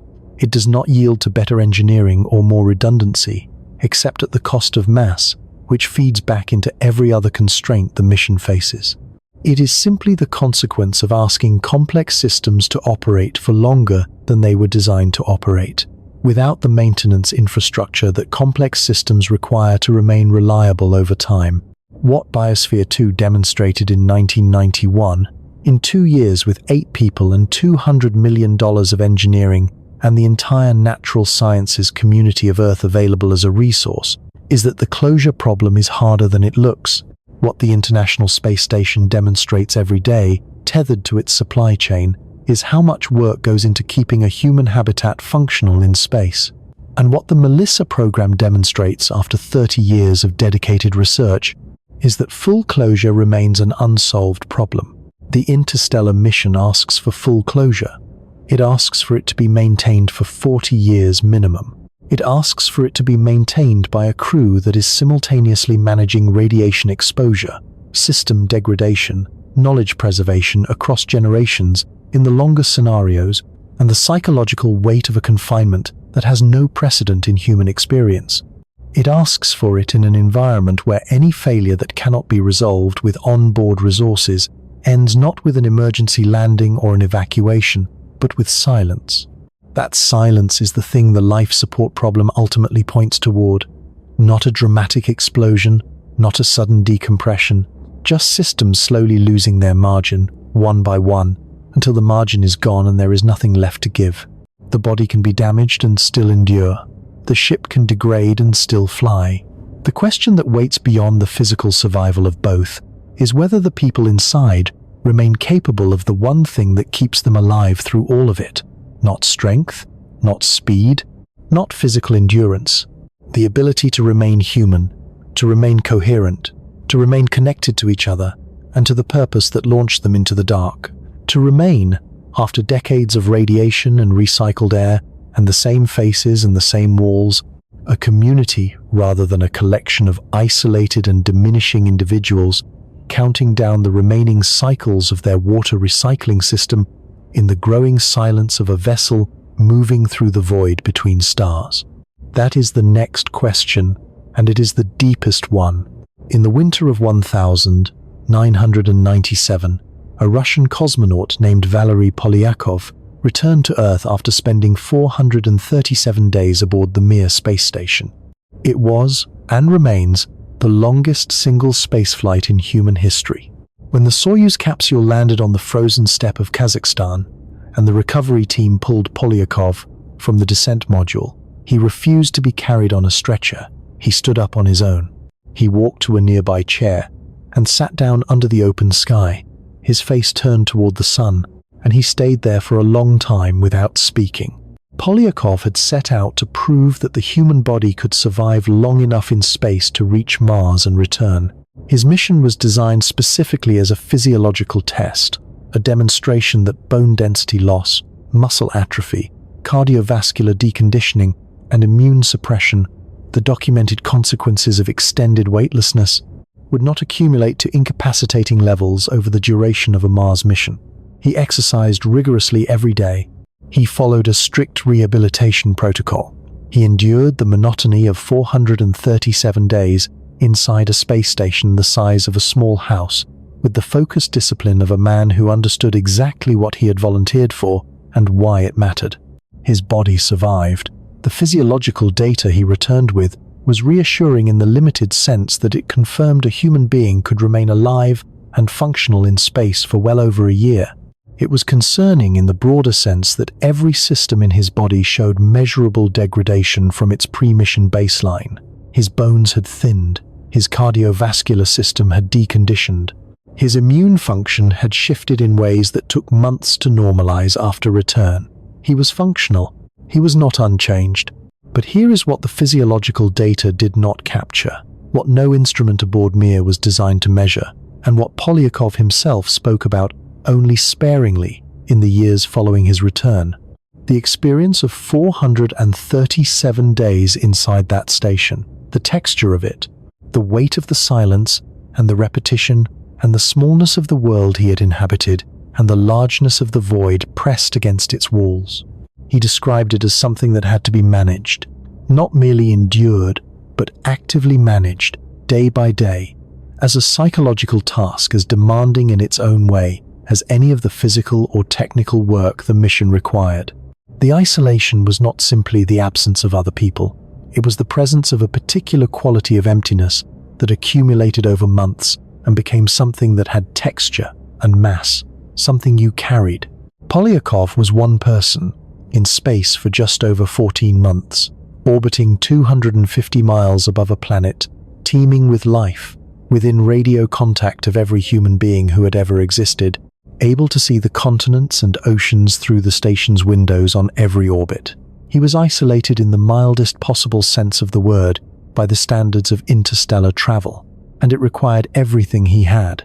The scientific study of human behavior in isolated and confined environments has been underway since the earliest days of Antarctic exploration, and it has produced a body of evidence so consistent across different settings and different cultures that its conclusions carry the weight of established fact rather than mere observation.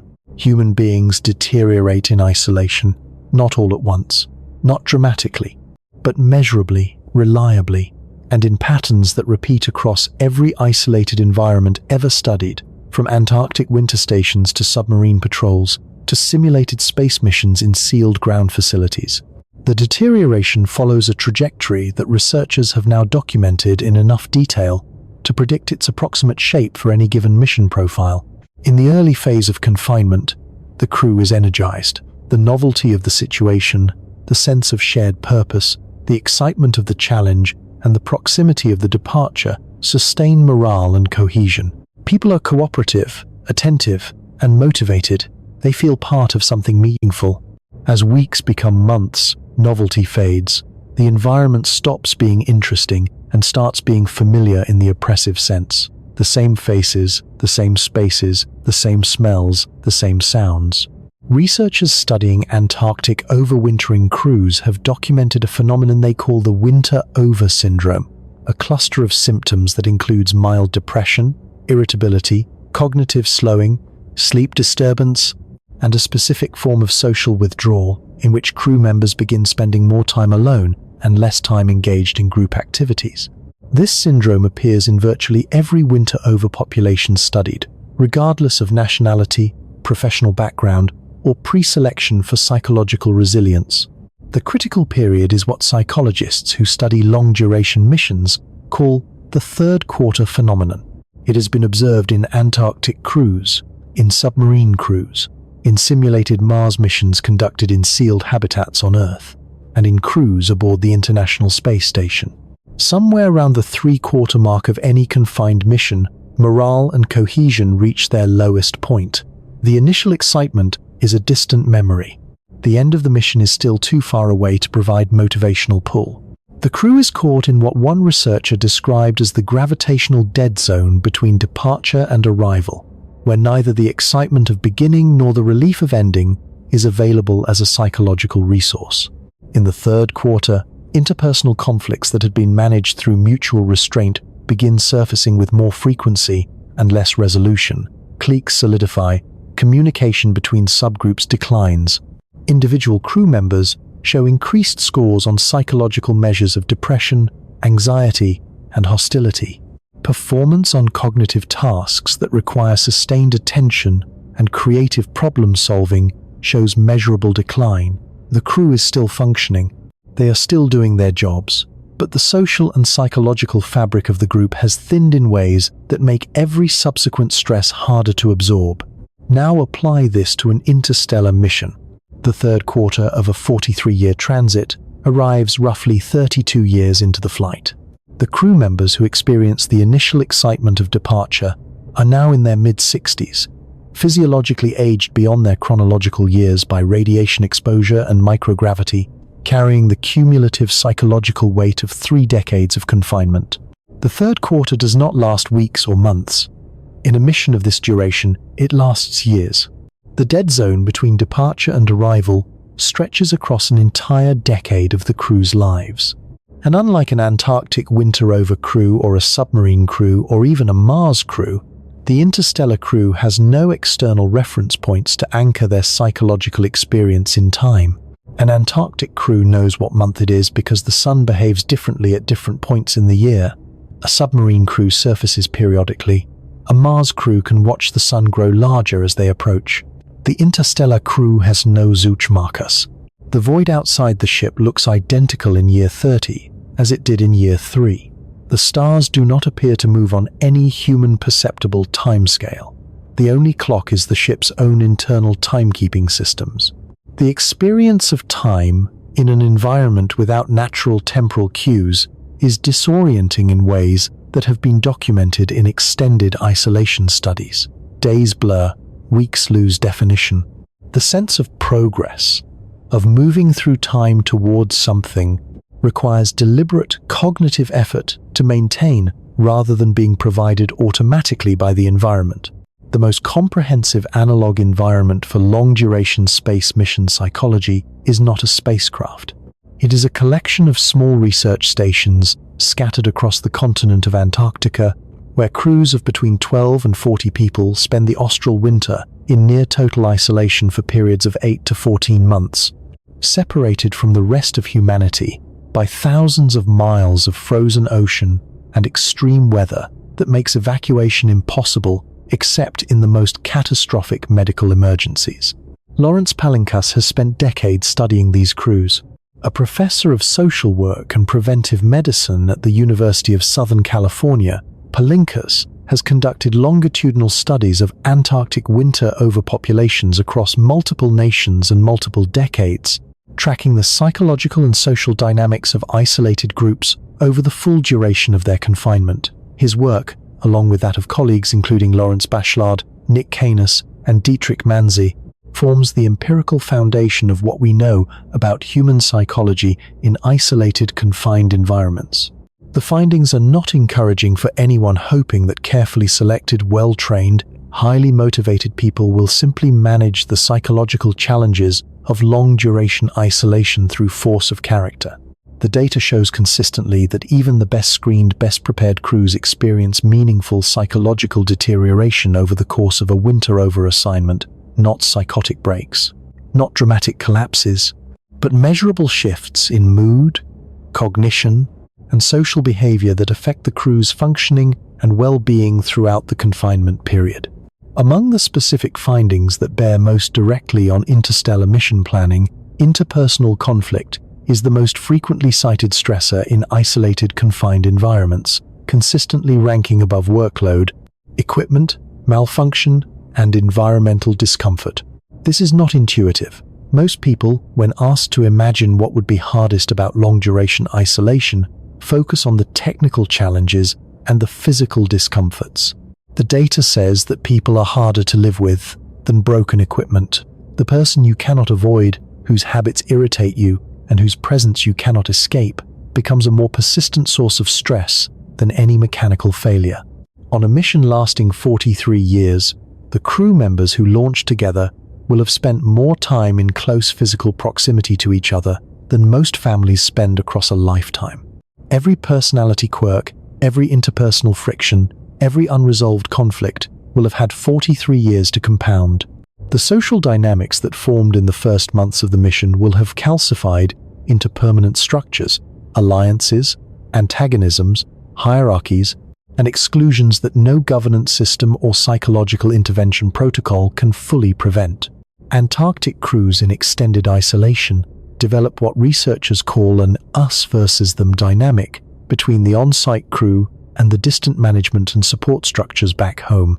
Even with daily radio contact, even knowing that their confinement has a defined endpoint and that evacuation is theoretically possible, isolated crews consistently report feeling misunderstood, unsupported, and disconnected from the institutional context that launched them.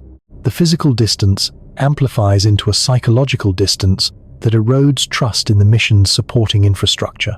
For an interstellar crew, that dynamic cannot even form in its Antarctic version. There is no us versus them because there is no them. There is no mission control to resent or rely on. There is no institutional context to feel disconnected from, because any connection that existed at departure has long since become a communication delay measured in years rather than seconds. The psychological anchor of knowing that someone out there is listening, that the Earth-based support structure exists and cares, evaporates completely once the round-trip communication time exceeds any interval relevant to daily decision-making. What replaces it, if anything does, is an entirely internal social world.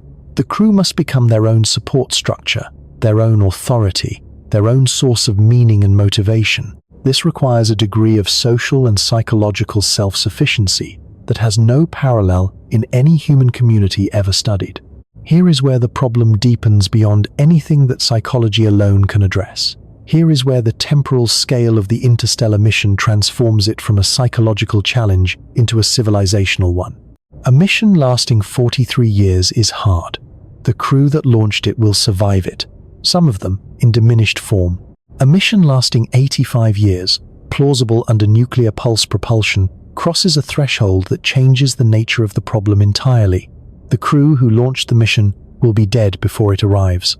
Their children, born aboard the ship or very young at departure, will die aboard the ship. The mission will be completed by people who were born inside a metal vessel moving through the void between stars, who grew up inside it, who will die inside it, having never stood on any planetary surface, never felt wind or rain or the gravitational pull of a world beneath their feet. These people did not choose the mission, they were born into it.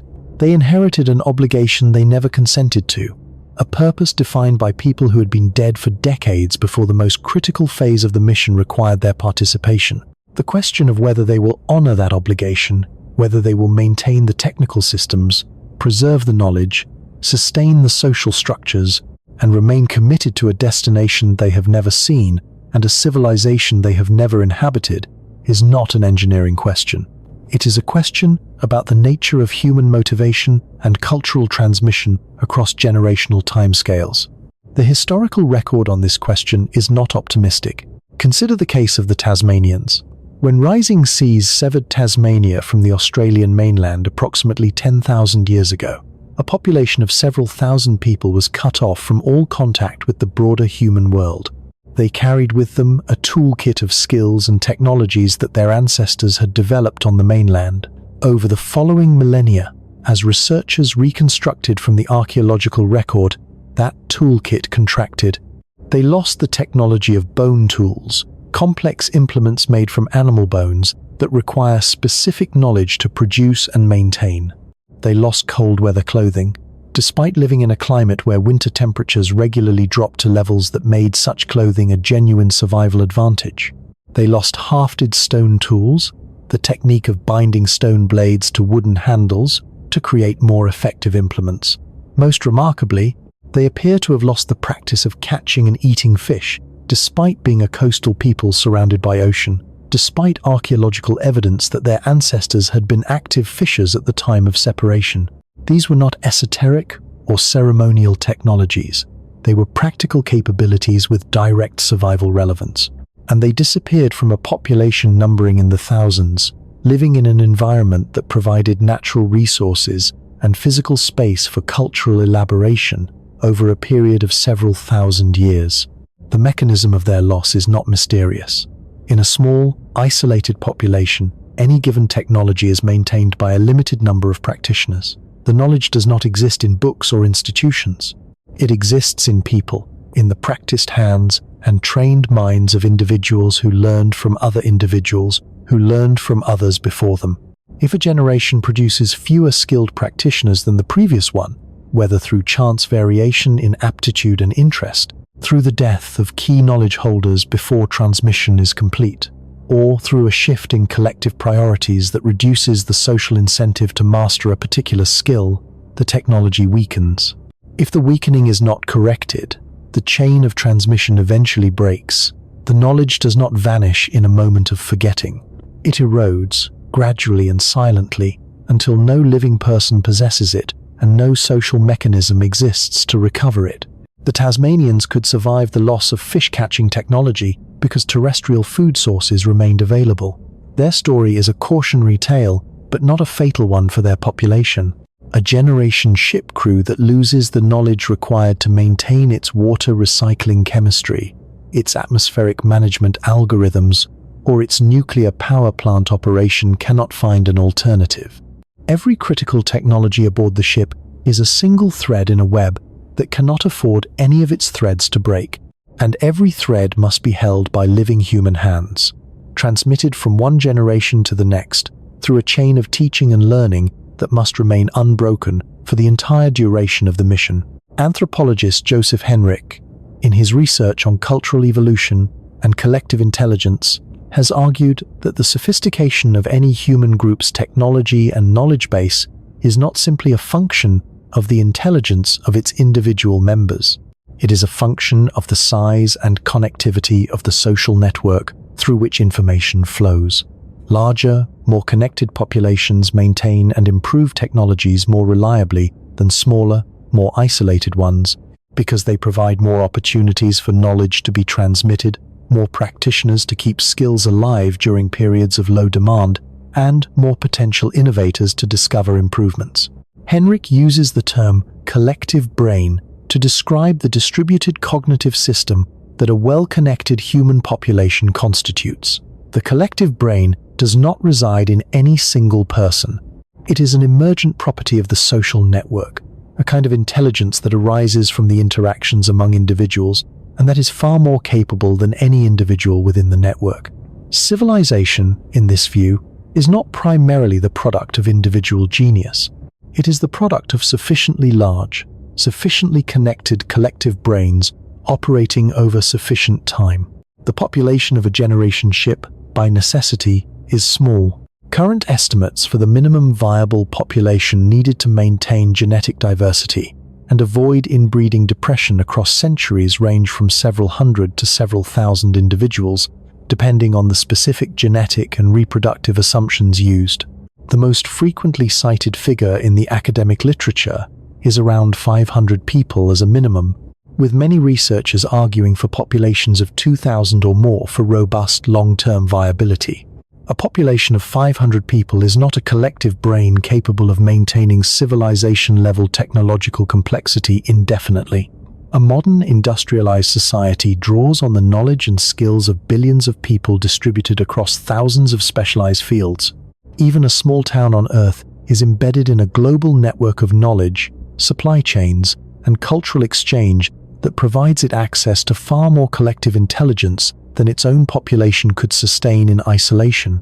Cut a town of 500 people off from that network entirely, and within generations, the technology they can sustain contracts toward what 500 people, with no external inputs, can actually know and do and repair and teach to their children. On Earth, such contraction is slowed by the persistence of written records, by the physical durability of artifacts and infrastructure, and by the possibility of eventual reconnection with the larger human world. On a generation ship, written records and digital archives are available in principle, but their accessibility depends on the continued functioning of the systems needed to access them, and their utility depends on crew members who have the background knowledge to make sense of what they contain. A technical manual for a water electrolysis system is useful only if someone reads it, understands it, and has access to the tools and materials needed to act on it. If the collective brain of the ship has contracted to the point where no one possesses the prerequisite knowledge to interpret that manual, the manual is merely a file on a server. The governance problem compounds everything else. Every human community in recorded history has developed systems of authority, law, and conflict resolution. These systems vary enormously in their structure and their values, but they share one critical feature. They exist within a larger context that constrains their worst tendencies. Citizens can leave, external powers can intervene, trade partners can apply economic pressure. The existence of an outside world provides a check on any governing system's most destructive impulses. A generation ship has no outside world. The governing authority aboard the vessel is the only authority that exists for any person aboard it. There is no higher court, there is no border to cross. There is no neighboring society to flee to. The population is captive in the most absolute sense ever conceived. They cannot leave, they cannot appeal beyond the ship's own institutional structures. They must live under whatever governance system the ship has developed, and that system must function effectively for the entire duration of the mission. History offers no example of a human institution that has maintained effective and legitimate governance for centuries without the stabilizing influence of external relationships, external pressure, and the possibility of institutional replacement. The Roman Empire lasted approximately 5 centuries in the West, and its latter half was characterized by political instability, dynastic violence, and institutional decay that progressively undermined its capacity to function. The Catholic Church has maintained institutional continuity for longer, but only through constant interaction with the surrounding world, adaptation to changing external conditions, and the existence of an enormous external population whose participation the institution needed to survive. A generation ship cannot adapt to external conditions because there are none. It cannot draw on an external population. Its institutional structures must be maintained through entirely internal dynamics, by people who were born into those structures, and who have no alternative reference points against which to evaluate them. Research on isolated human communities suggests that governance structures in such settings tend to evolve in one of 2 directions. They become either more authoritarian, concentrating decision-making power in fewer hands as a response to the coordination demands of survival in a constrained environment, or they fracture into competing informal power structures that replace formal governance with personal authority and factional loyalty. Both outcomes are dangerous on a generation ship. Authoritarian governance that becomes abusive or incompetent has no external check. Factional fragmentation allows the cooperative labor structure that keeps the ship functioning to dissolve into the kind of internal conflict that Biosphere 2's crew experienced, but with consequences that are not merely uncomfortable, they are fatal. The social world of a generation ship is a closed system in exactly the same sense as its atmosphere and its water supply. It recycles the same interpersonal dynamics, the same cultural material, the same institutional structures, without any fresh inputs from outside. And like the atmospheric and water systems, it can be pushed into states of dysfunction from which recovery requires external resources that do not exist. There is one more dimension of this problem that is perhaps the hardest to address, because it touches on something that no governance structure and no educational protocol can fully substitute for. It is the question of meaning. Human beings do not simply need food, water, and breathable air to survive in the full sense of that word. They need purpose. They need the sense that their lives are connected to something larger than themselves, that their efforts matter within a context that extends beyond the immediate and the personal. This need is not a luxury. It is a psychological requirement with measurable consequences when unmet. Depression, the clinical syndrome, is characterized centrally by the experience of meaninglessness, by the inability to connect one's existence to any framework of significance. It is one of the most debilitating and most common psychological conditions in human populations, and it does not arise primarily from physical suffering or from the absence of material comfort. It arises from the collapse of meaning. The crew members who launch an interstellar mission carry their meaning from Earth. They are scientists, explorers, the vanguard of their civilization reaching toward the stars. Their mission is historic. Their sacrifice is understood by the civilization that produced them as noble, extraordinary, and significant. That understanding is itself a form of sustenance. It connects them to a community of shared values, to a historical narrative that places their individual lives within a larger story. As the decades pass and Earth recedes into a communication delay measured in years and then in light years, the sustaining power of that meaning faces its first challenge. The civilization that launched them continues to exist, continues to evolve, continues to develop in directions they cannot observe or participate in. The world that gave their mission its context is changing without them. The values, priorities, and preoccupations of the civilization they left may shift in ways that alter how it regards the mission they are carrying out. By the time they arrive, if they arrive, the civilization they set out to represent may look at their sacrifice and find it heroic, or may have moved on to concerns so different that the mission feels like a relic of a distant era. For the crew members born aboard the ship, the meaning problem is more acute. They did not choose to serve this mission, they were born into it. The purpose that their parents and grandparents found sufficient to sustain decades of sacrifice is not automatically theirs. It must be transmitted to them through education and cultural practice in a way that is persuasive enough to command their genuine commitment rather than merely their compliance. History gives us little confidence that this transmission can be reliably accomplished across multiple generations in a closed environment. Religious communities have attempted it with mixed results. Isolated ideological communities have attempted it and typically found that the second and third generations are less fully committed than the founders. The passion that drives the founding of any community, whether it is a religious order, a political movement, or an exploratory mission, tends to weaken as it moves further in time from the experiences and insights that originally generated it.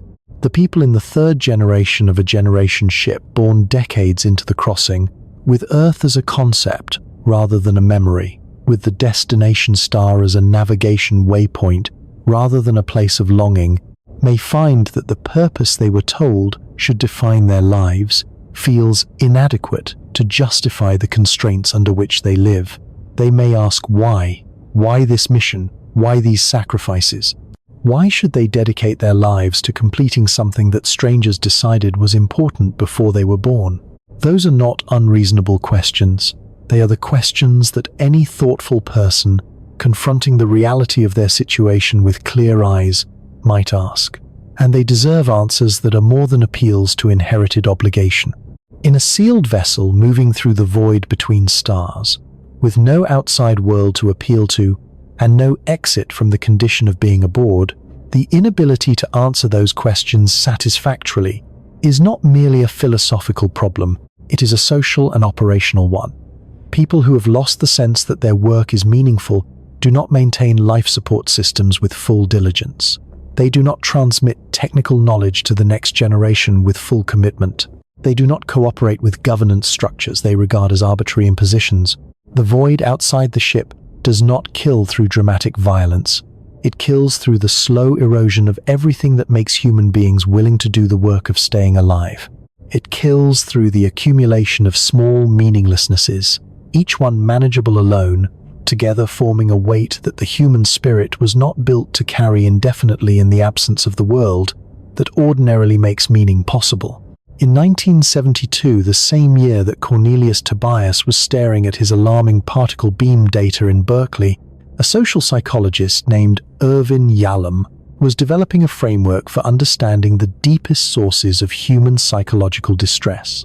Yalom argued that beneath the surface anxieties of everyday life, human beings face four fundamental existential concerns: the inevitability of death, the terror of freedom, and its corollary responsibility, the experience of existential isolation, the unbridgeable gulf between oneself and any other person, and the apparent absence of intrinsic meaning in the universe.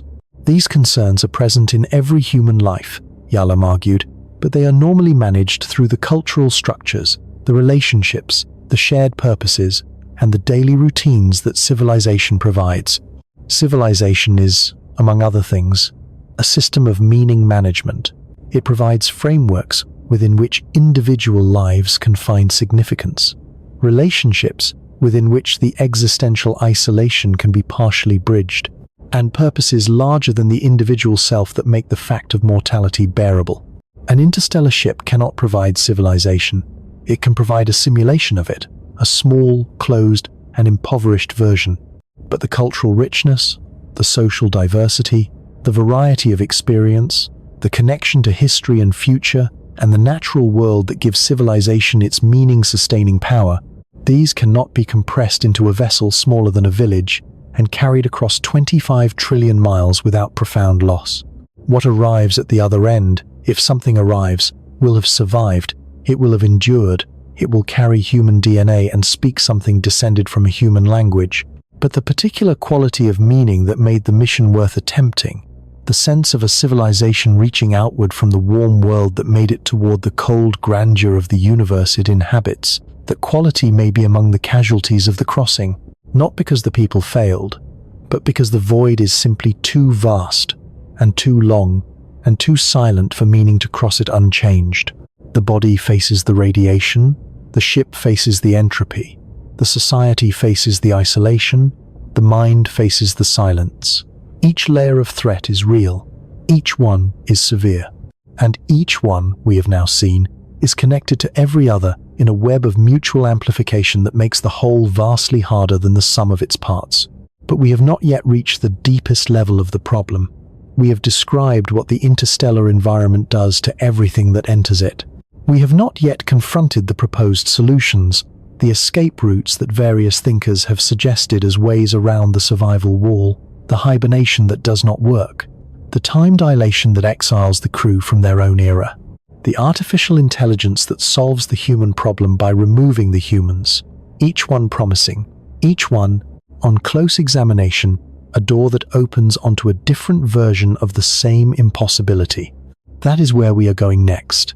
On the night of the 28th of December 1967, a cardiac surgeon named James Bedford lay dying in a hospital bed in Glendale, California. He was 73 years old and had been diagnosed with kidney cancer that had spread to his lungs. The prognosis was unambiguous. Bedford was not going to recover.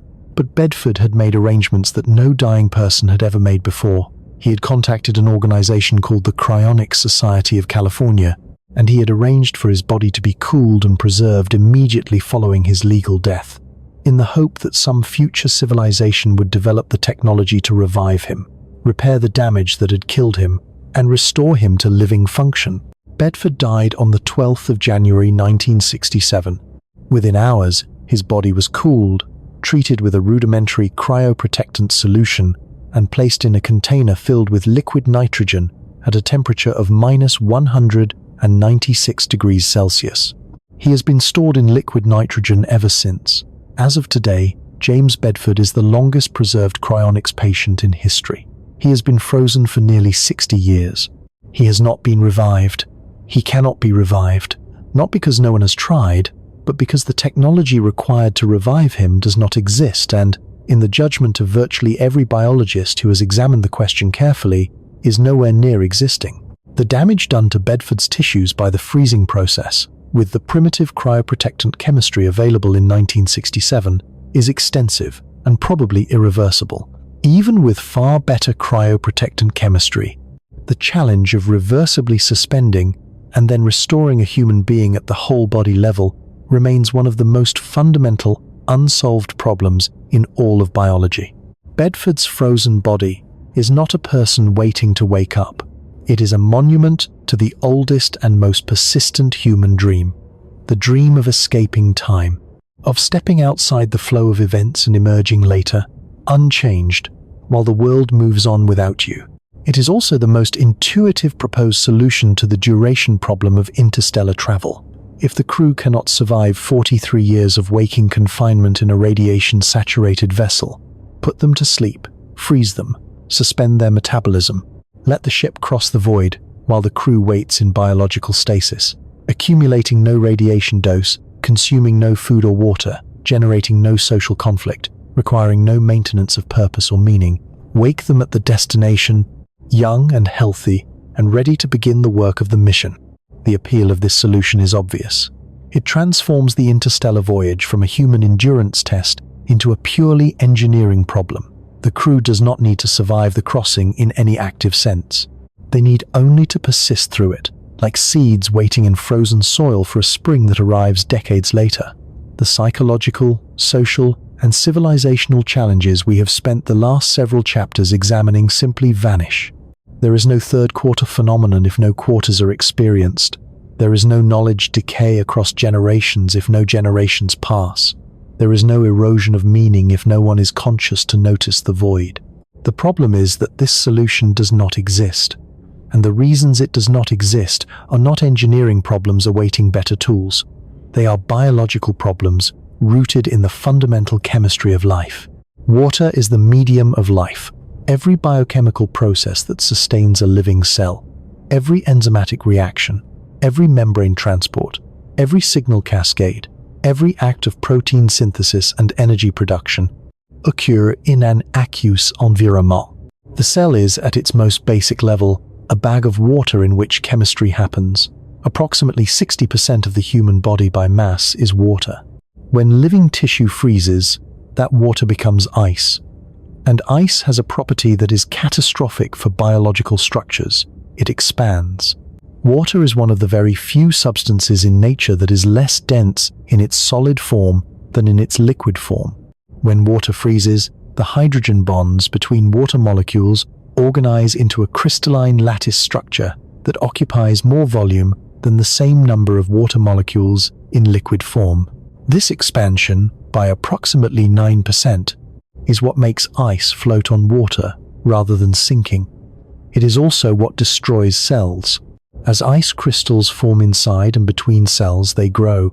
They push outward against the membranes that define cellular boundaries. They pierce those membranes, disrupting their integrity.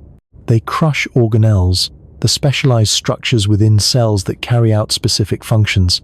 They shear the protein complexes that span cell membranes and perform transport functions. They rupture the connections between neurons. They tear apart the delicate architecture of tissues that have taken years to develop and that cannot be reconstructed from a disrupted state. When tissue is thawed, the ice melts and the water returns to liquid form, but the structures it destroyed do not reconstruct themselves. A membrane that has been pierced does not spontaneously reseal. A protein complex that has been sheared does not reassemble. A neural connection that has been torn does not rewire. The cell may die immediately upon thawing, or it may persist in a state of severe dysfunction. Either way, the tissue is damaged in ways that the body's ordinary repair mechanisms cannot address at the scale that whole body freezing produces. Cryoprotectant chemicals partially address this problem by displacing some of the water inside cells before freezing, reducing ice crystal formation. Compounds like dimethyl sulfoxide and glycerol penetrate cell membranes and mix with intracellular water, lowering the freezing point and altering the physical process of solidification in ways that reduce crystal formation. With good cryoprotectant chemistry, it is possible to preserve small tissue samples, individual cells, and even some small organs with a reasonable probability of functional recovery after thawing. These successes are real. Sperm cells, eggs, embryos, and some types of tissue can be successfully cryopreserved and thawed with maintained viability. Corneas and heart valves have been preserved for transplantation using cryoprotectant techniques. The field has advanced meaningfully since James Bedford's day. The gap between preserving a single cell and preserving a human brain is not a gap of degree, it is a gap of kind. The brain contains approximately 86 billion neurons, connected by roughly 100 trillion synaptic connections, organized into a structure of extraordinary complexity that represents the physical substrate of everything a person is. Memory, personality, knowledge, consciousness itself. All of these are encoded in the precise architecture of those connections, in the specific patterns of synaptic strengths and molecular states distributed across the entire three-dimensional structure of the neural tissue. Cryopreserving the brain requires not merely keeping all 86 billion neurons alive through the freezing and thawing process. It requires preserving the specific connectivity between them with sufficient fidelity that the person who wakes up is recognizably the same person who went under. A brain in which 5% of synaptic connections have been disrupted by ice crystal damage is not a brain carrying 95% of its original information. It is a brain in which every memory, every personality characteristic, every skill and preference and relationship and sense of self has been degraded in ways that are impossible to predict and that the person has no way to detect or correct after awakening. The vitrification approach attempts to bypass ice crystal formation entirely. Rather than freezing tissue slowly enough to form crystals, vitrification involves cooling tissue so rapidly that water molecules do not have time to organize into crystalline structures. Instead, they solidify into a glass-like amorphous state that preserves the molecular arrangement of the tissue without the destructive expansion of crystalline ice. Vitrification has shown genuine promise for preserving small biological samples. A 2023 study published in the journal Cryobiology demonstrated successful vitrification and recovery of small brain tissue slices with preserved synaptic architecture at the microscopic level. Scaling vitrification to an entire human body presents challenges that the field has not yet come close to resolving. Cooling an entire body rapidly enough to achieve vitrification throughout, including deep internal tissues like the spinal cord and the cardiac muscle, requires heat extraction rates that exceed the thermal conductivity of biological tissue. The outside of the body can be cooled quickly. The core cools much more slowly. During the time it takes to cool the core, the peripheral tissues have been vitrified for longer, creating temperature differentials that induce mechanical stresses in the tissue at the interface between regions in different thermal states. These stresses cause cracking and fracturing of the vitrified tissue, a failure mode that has been observed in vitrified organ specimens, and that becomes more severe as the volume of tissue to be preserved increases. No mammal has ever been successfully vitrified at the whole body level and revived. No serious researcher in the field claims this achievement is imminent. The problems are being worked on with genuine scientific rigor in several laboratories. Progress is being made. But the distance between current capability and whole-body human cryopreservation with reliable revival is measured not in years of engineering development, but in fundamental biological breakthroughs that have not yet occurred, whose timeline cannot be predicted. For a mission that exists in any planning reality we can currently discuss, suspended animation is not a solution. It is a wish. Perhaps then, the answer lies not in suspending biology, but in bending physics. Einstein's special theory of relativity, confirmed by every relevant experiment ever conducted, tells us that time is not absolute. It does not flow at a constant rate independent of the observer's state of motion. Time passes more slowly for an object moving at high velocity relative to a stationary observer, and the effect, known as time dilation, becomes dramatic at velocities approaching the speed of light. The mathematics are precise. A ship traveling at 90% of the speed of light experiences time at roughly 44% of the rate experienced by a stationary observer. A ship at 99% of light speed experiences time at approximately 14% of the stationary rate. At 99.9% of light speed, time aboard the ship passes at only about 4.5% of the rate outside it.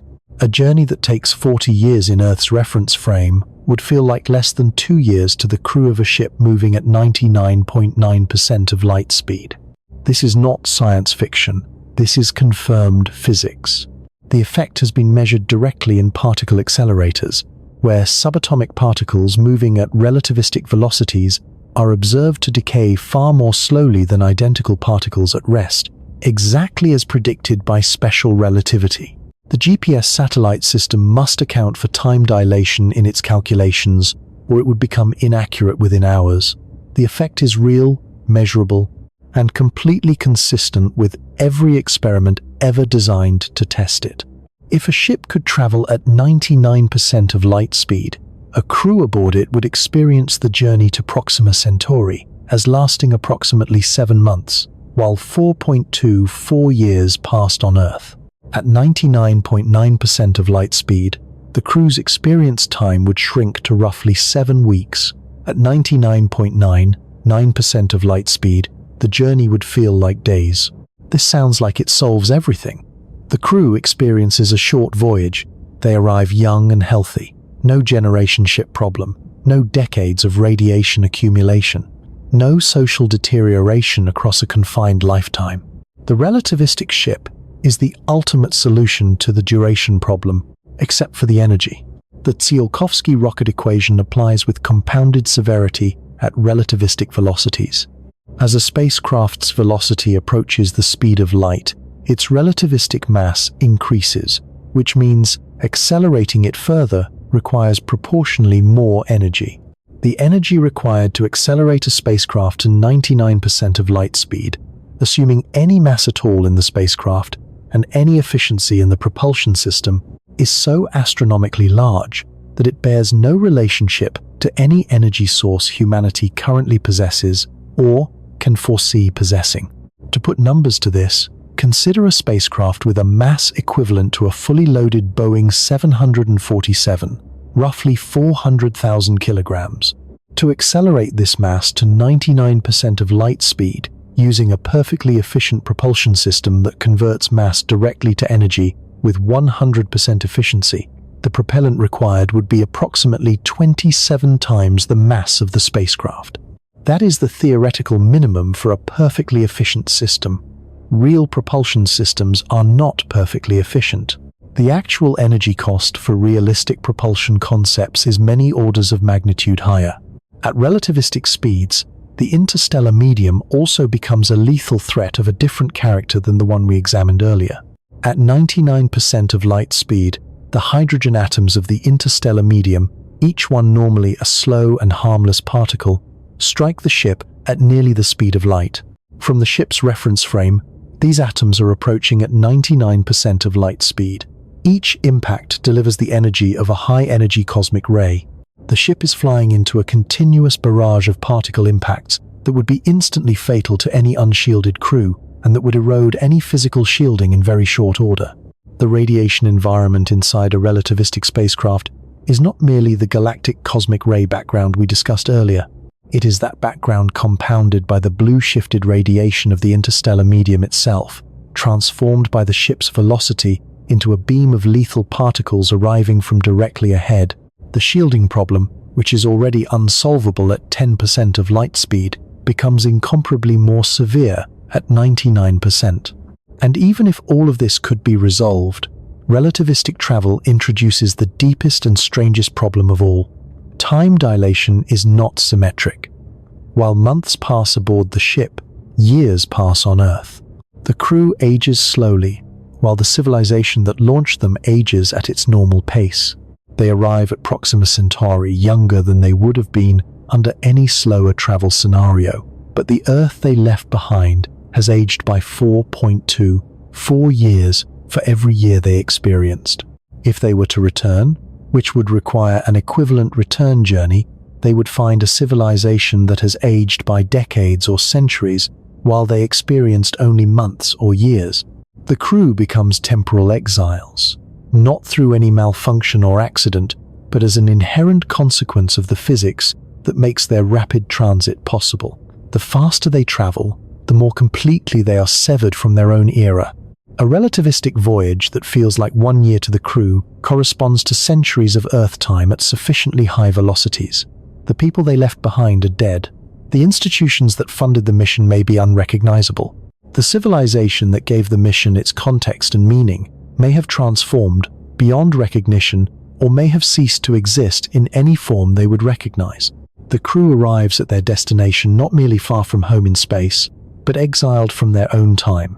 They are visitors from an era that no longer exists, carrying purposes and values and scientific questions that the civilization they came from has long since answered or abandoned or forgotten. They are, in the most complete sense, alone. Not alone in the void between stars, but alone in the universe.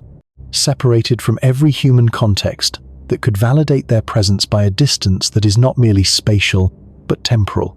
Time dilation does not solve the interstellar problem. It transforms it into something stranger and, in its own way, more desolating. If human beings cannot cross the void awake, and cannot cross it in biological suspension, and cannot cross it at the velocities where physics compresses the journey into tolerable duration, perhaps they should not cross it at all. Perhaps the right answer is to send machines, to build artificial intelligence systems sophisticated enough to operate the ship, conduct the science, and represent humanity's interests at the destination without requiring any living person to endure the crossing. Robotic interstellar probes are, from a purely engineering standpoint, far more feasible than crewed missions. A machine needs no air, no food, no water, no social interaction, no sense of purpose, no protection from radiation beyond what its electronics require for functional operation. It can be designed with components chosen specifically for longevity and radiation tolerance. It can be powered by a long-lived nuclear source. It can be programmed to operate autonomously, to make decisions using onboard artificial intelligence, to conduct scientific observations and transmit the results back to Earth over the decades-long communication delay without any human being needing to survive the transit. The breakthrough starshot concept, which we examined in the context of propulsion, envisions exactly this kind of mission. Gram-scale probes accelerated to 20% of light speed by a powerful laser array, carrying tiny sensors and cameras, flying through the Alpha Centauri system and transmitting images and data back to Earth. No crew, no life support, no survival problem, just instruments and a transmitter and a trajectory calculated to pass close enough to Proxima Centauri to capture useful observations. This is credible engineering. This is a mission that does not require solving any of the biological problems we have examined, because there are no biological components to protect, and some version of it will probably happen, perhaps within this century, perhaps sooner. The first close-up imagery of another star system's planets, if we ever obtain such imagery, will almost certainly come from a robotic probe rather than from a crew. But a robotic mission is not a human mission, and the distinction matters in ways that go beyond sentiment. The argument for sending humans rather than robots to another star system is not primarily about data collection. Robotic probes can collect data. They can measure atmospheric composition, map planetary surfaces, analyze soil chemistry, and transmit the results. The scientific returns from a robotic mission, while extraordinary, do not require human presence at the destination. The argument for human presence is about something else. It is about the irreplaceable value of a human being standing on alien ground, looking up at an alien sky, experiencing an alien world with the full repertoire of human perception and cognition and emotional response, and returning that experience to humanity, not as data, but as understanding. It is about the difference between knowing that a planet orbiting Proxima Centauri has an atmosphere and water and temperatures compatible with life, and knowing what it feels like to stand on that planet, between having measurements and having experience, between information and meaning. When we strip out the human crew and replace them with artificial intelligence, we solve the engineering problem by conceding the philosophical one. We acknowledge, in that concession, that the interstellar environment may be fundamentally incompatible with human survival across the required timescales, and we substitute machine endurance for human presence because machine endurance is the only kind we know how to achieve. The ship arrives, the data is collected, the mission objectives, as written in a technical document, are satisfied, but no human being has crossed the void, no human eyes have seen the alien sunrise. The experience belongs to a machine, and a machine, by definition, cannot have an experience in the sense that makes the journey worth having. There is one more proposed solution that deserves examination, perhaps the most radical and the most philosophically troubling of all. It involves not freezing the crew, not accelerating them to relativistic speeds, not replacing them with machines. It involves not sending them at all, in any conventional sense.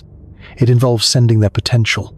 The concept is called an embryo ship, or, in its more extreme form, a directed panspermia mission with artificial gestation. Instead of launching a crew of living adults, the ship carries a cargo of frozen human embryos, perhaps thousands of them, along with the technological infrastructure needed to gestate, birth, and raise children at the destination. Artificial wombs thaw and gestate the embryos after the ship arrives in the target system. Robotic systems or sophisticated artificial intelligence provides for the children's physical needs in infancy. Educational systems, pre-programmed with everything the originating civilization thought worth transmitting, raise the children to adulthood. The first human presence in another star system would be a generation born there, not transported there. This concept sidesteps the transit survival problem with elegant completeness. No adult human beings need to survive the crossing. The embryos are not alive in any active metabolic sense during transit. They are frozen genetic material, far easier to preserve than living organisms, requiring no air or food or water, generating no psychological stress, accumulating no radiation dose to living tissue in any way that matters for post-revival function. The ship is not a habitat, it is a seed vessel, and seeds can survive conditions that living plants cannot. The proposal has been taken seriously by some interstellar mission theorists. It eliminates the biological survival problem, the psychological survival problem, and the generational continuity problem simultaneously. It is, in its own terms, coherent, but it raises questions so fundamental that they expose the nerve at the center of everything we have been examining. Questions that are not engineering problems or biology problems, but philosophy problems of the most serious kind. Children raised by machines in an alien environment, with no human parents, no human community, no embodied cultural tradition, no person who looked them in the eye and taught them what it means to be human through the irreplaceable medium of human relationship, would be biologically human. Their neurons would fire in human patterns, their hormones would flow in human rhythms, their bodies would be recognizably the bodies of members of our species. But the development of a human person is not simply a biological process. It is a social and cultural one.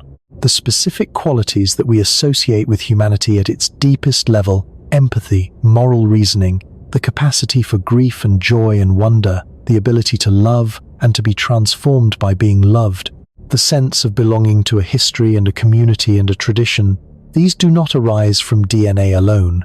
They arise from the encounter between a human organism and a human world, from being held by a person who loves you, from watching how adults navigate difficulty and uncertainty, from the thousand small transmissions of value and meaning and way of being that pass between people in relationship and that cannot be encoded in a database or performed by a machine.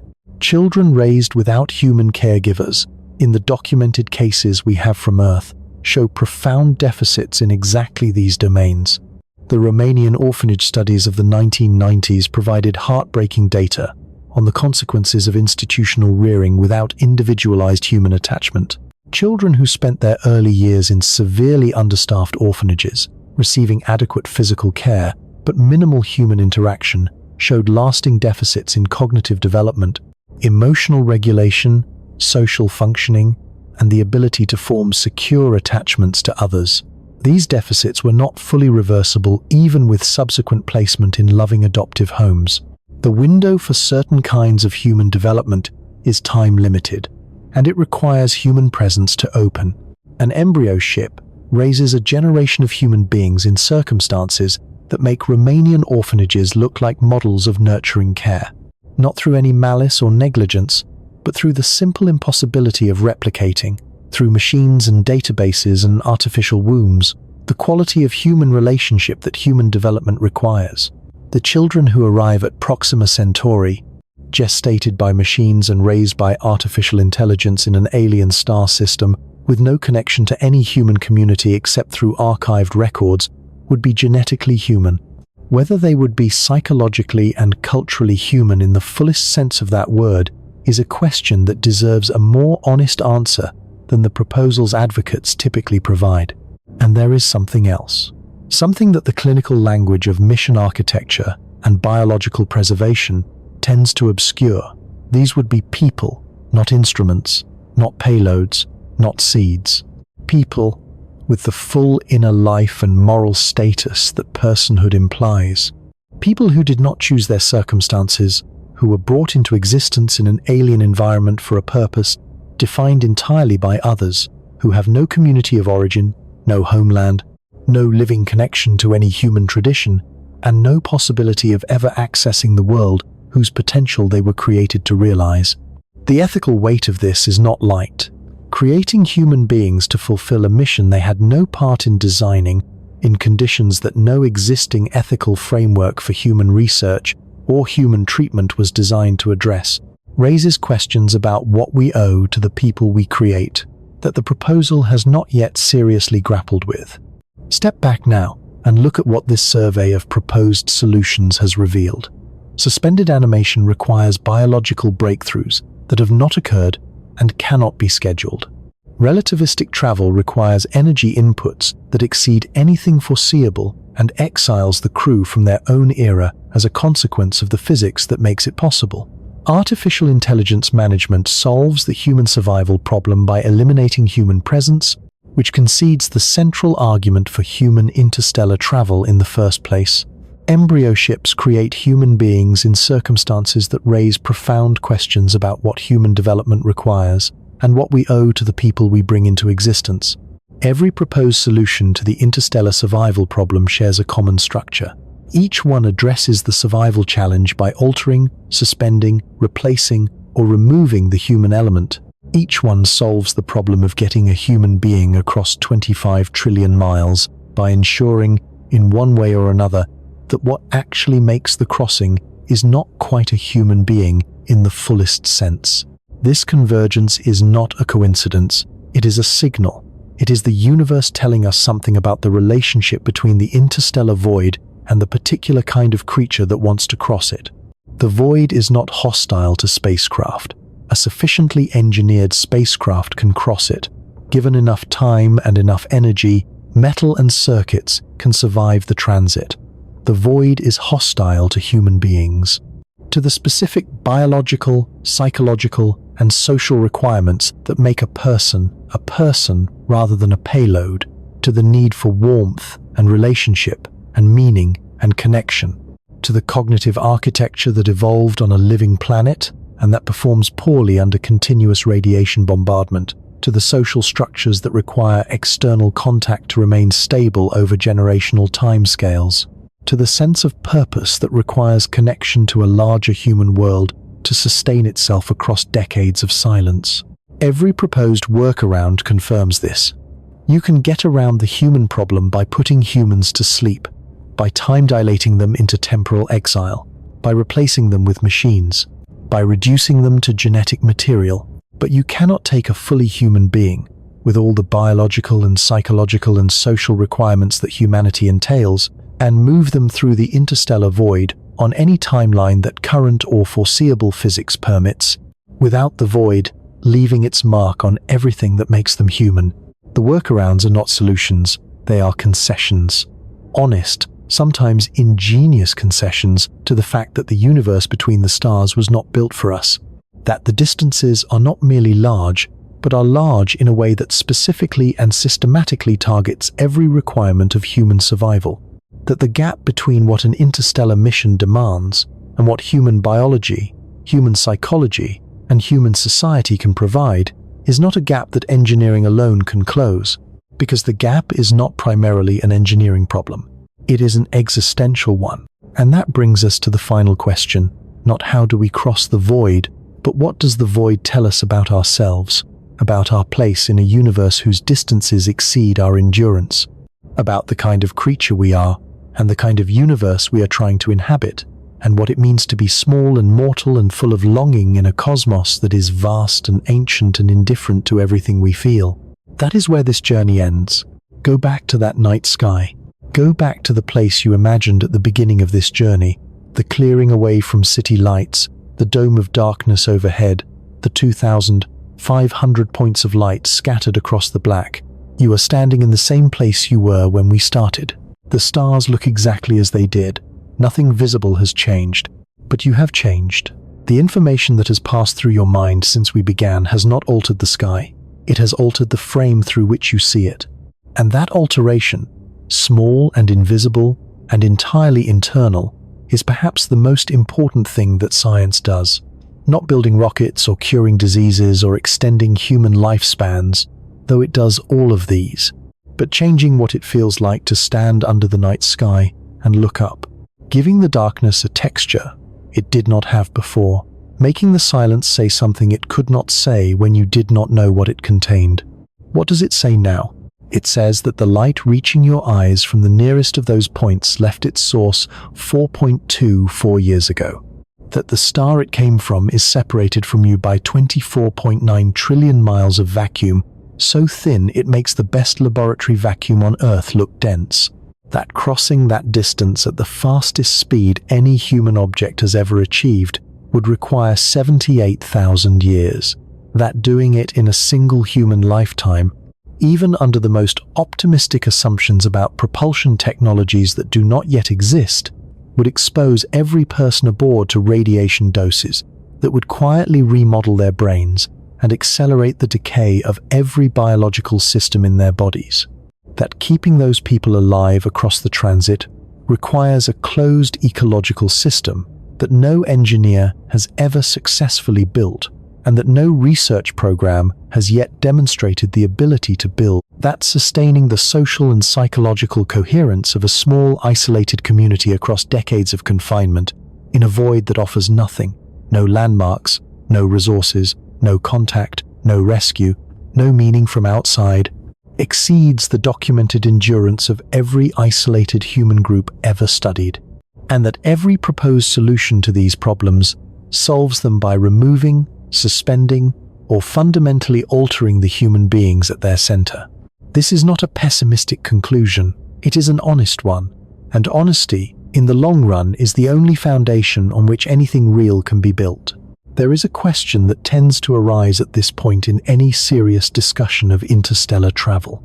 If the obstacles are this severe, if the biological and psychological and engineering challenges are this deeply rooted in physics and in human nature, why do we keep dreaming about it? Why does the idea of reaching another star system retain such powerful hold on the human imagination?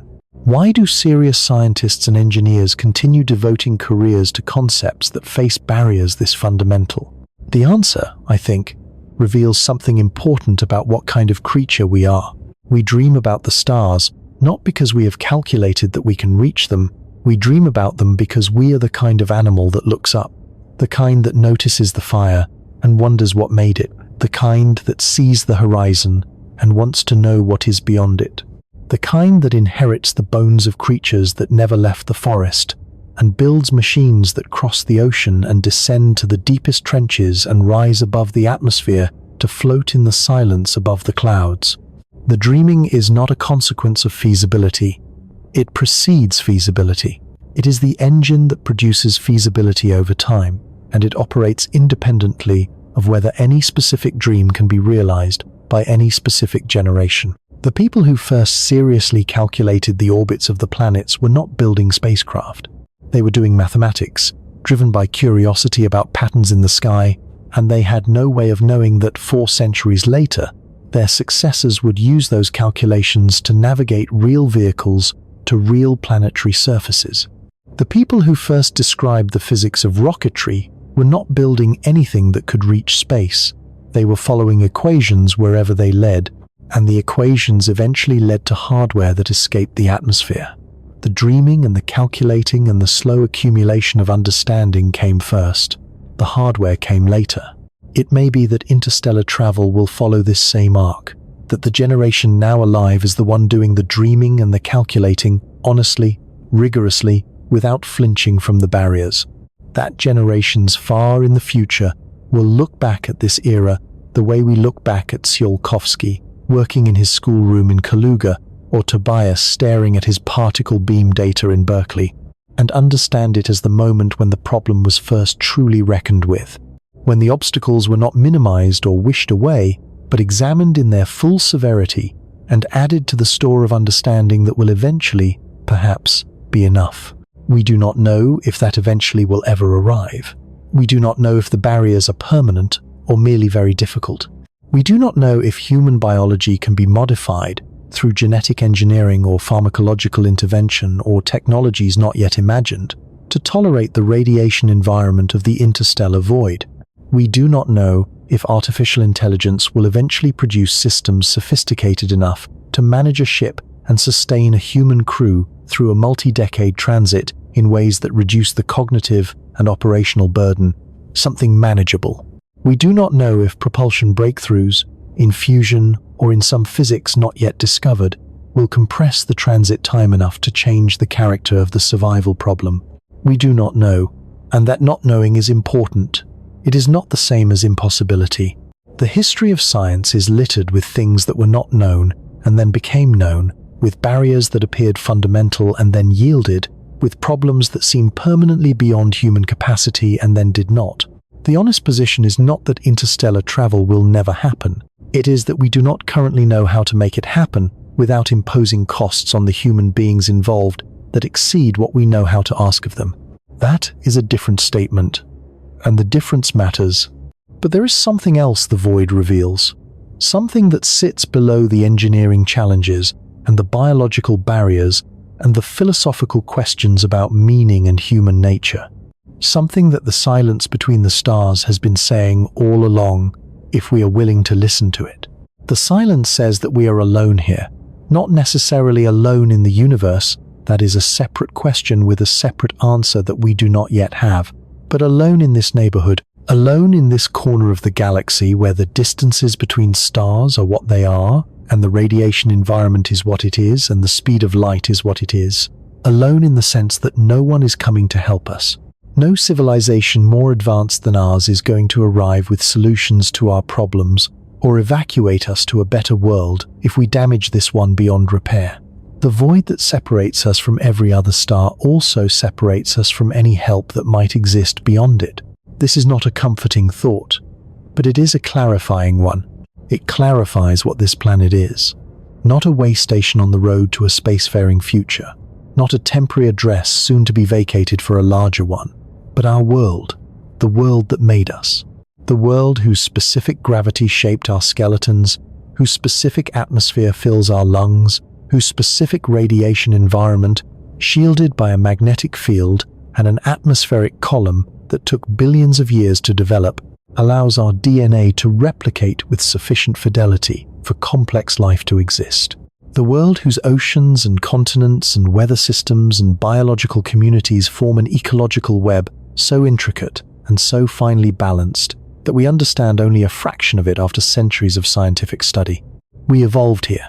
Every structure in our bodies, every pathway in our nervous systems, every instinct and drive and capacity was shaped by selection pressures operating on this surface, over timescales that make the entire history of human civilization invisible. We are not designed for the void, we are designed for this, for soil and sunlight and the presence of other living things and the particular quality of light that passes through this atmosphere in the morning hours of a clear day. This is not a reason for despair. It is a reason for a different kind of attention than the one we typically bring to our planetary situation. When the interstellar distances force us to confront the fact that there is nowhere else to go, not on any timeline that matters for the decisions we are making right now, they are also forcing us to confront the value of where we are. The extraordinary, improbable, unrepeatable gift of a living world.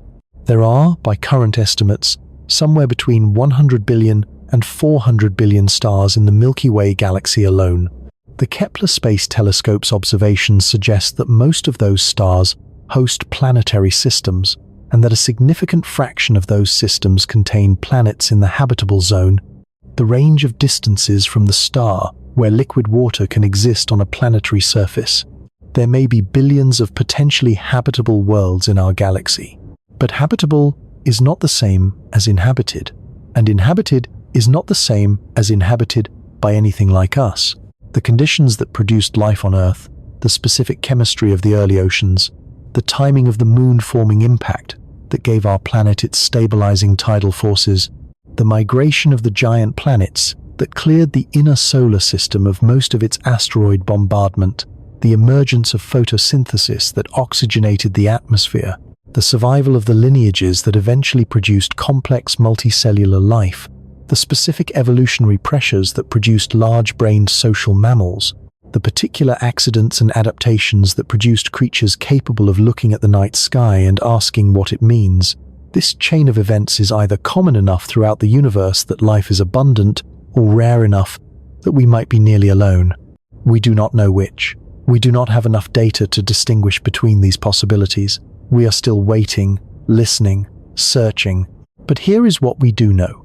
We know that this world is alive. We know that its oceans move and its atmosphere circulates, and its biological communities interact in patterns of extraordinary complexity. We know that something happened here that does not happen everywhere. We know that whatever chain of events produced us and the world we inhabit, the chain is fragile. It can be broken. The geological record shows it has nearly been broken before in mass extinction events that eliminated the majority of species alive at the time. It shows that recovery is possible but slow, measured in millions of years, on timescales that have no relevance to the civilization currently occupying the planet. The void between the stars has something to say about all of this. It says, do not count on rescue. Do not count on relocation. Do not count on the stars as a backup plan for the decisions being made on this surface right now. The distances are what they are. The physics is what it is. The nearest habitable world, if one exists in the Alpha Centauri system, which is not established, is 24.9 trillion miles away, and the crossing would require everything we have examined over the course of this journey. This is not an argument for cosmic timidity. It is not a counsel to stop dreaming or stop calculating or stop building. The dreaming and the calculating and the building matter for their own reasons, because they are what we are, and because the long arc future of our species, the future that unfolds over centuries and millennia, rather than election cycles and quarterly reports, probably does include some form of expansion beyond this world, however difficult and however transformed the humans doing the expanding might be. But that long arc runs through this world first, through the decisions being made right now about what we are willing to do to the living system that produced us and that sustains us, and that we do not know how to replace. There is a photograph taken on the 14th of February 1990. Voyager 1, which we have visited several times in this journey, was 3.7 billion miles from the Sun, having completed its primary mission of exploring the outer planets. At the request of the astronomer Carl Sagan, the mission team turned the spacecraft's cameras back toward the inner solar system and took a series of photographs. In one of those photographs, the Earth appears as a tiny point of light, less than a pixel in size, suspended in a beam of scattered sunlight against the black of space. Sagan called it the pale blue dot. He wrote about it in terms that have been quoted so many times they risk becoming familiar in a way that dulls their force, so I will not quote them. I will only say that what he was responding to, in that image, was the same thing this journey has been circling since the beginning. The smallness of us, the isolation of us, the fragility of the warm, thin layer of life clinging to the surface of a rock, orbiting an unremarkable star in the outer arm of an ordinary galaxy among hundreds of billions of other galaxies in a universe that has been expanding for 13.8 billion years and will continue expanding long after the last star has exhausted its fuel and the last black hole has evaporated into the dark. Against that backdrop, the pale blue dot is absurd in its smallness, a speck, less than a speck, a temporary arrangement of matter that has no claim on permanence and no guarantee of continuation and no cosmic significance that the universe itself would notice if it were gone. And yet something happened on that speck that has not been observed to happen anywhere else in the universe. Something woke up. Something began to perceive.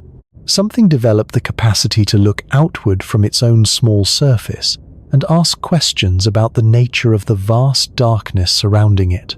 Something measured the distances to the stars with instruments made from materials mined from the same rock it stood on.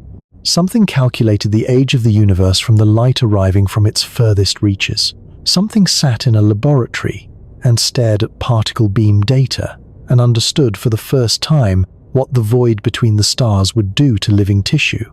Something looked up and knew with a precision no other known form of matter has ever achieved exactly how far away the lights were. That is not nothing. That is, by any reasonable measure, extraordinary. Perhaps the most extraordinary thing in the observable universe, if it is as rare as it might be. The interstellar distances do not diminish this. They frame it. They tell us that the universe is under no obligation to be hospitable to the things that arise within it, that the conditions required for complex life to emerge are not the same as the conditions required for complex life to spread, that the void between stars is not a barrier to be overcome by sufficiently clever engineering, but a feature of space-time itself, indifferent to ambition, indifferent to longing, indifferent to the particular desires of a small-brained mammal that evolved on a warm planet and developed the curious habit of wondering about the nature of everything. They tell us that we are here, on this world, in this moment, by a process so improbable and so irreversible that no technology on any foreseeable horizon can reproduce it elsewhere in any time frame that matters for us. They tell us that the nearest exit is 24.9 trillion miles away and requires crossing a void saturated with radiation that rewrites neural architecture and consumes biological systems and has no regard for the purposes of anything that enters it. They tell us that we are, for all practical purposes, alone here, not in the universe perhaps, but in this neighborhood, in this moment, on this particular speck of rock and water and air that has, against all probability, given rise to creatures capable of understanding their own isolation. And they tell us, in the silence that stretches between every star, that the thing worth protecting is not some future where we have escaped this world for better ones. It is this world, right now, the only one we have that we know can support us, the only one we know is alive, the only one whose loss, if it comes, will be mourned by something that can feel the weight of loss. Go outside tonight, find the sky, look for the third brightest star in the southern sky if you are in the right hemisphere, or find it through a star map if you are not. That is Alpha Centauri. That is the closest sun to our own. The light arriving in your eye right now left that star 4.24 years ago. It has been traveling since before you began reading these words, through 24.9 trillion miles of absolute nothing, carrying no warmth, no message, no awareness of where it was going. It arrived here, at this moment, at the surface of your eye. You received it. You noticed it. You wondered about it. That is everything. That wondering, that noticing, that reaching of awareness outward from a warm surface into the cold, dark, and asking what is out there and how far and whether we will ever find out. That is the most remarkable thing in this part of the universe that we know about. More remarkable than the distances themselves, more remarkable than the silence. The distances are simply physics. The silence is simply the absence of sound in a vacuum. The wondering is something else. The wondering is what the universe has not been observed to do anywhere except here, on this small and temporary and irreplaceable world, in the minds of creatures who evolved from creatures who never looked up, who somehow developed the capacity to look up anyway, and who have been unable to stop since. The stars are not impossibly distant. They are merely very far.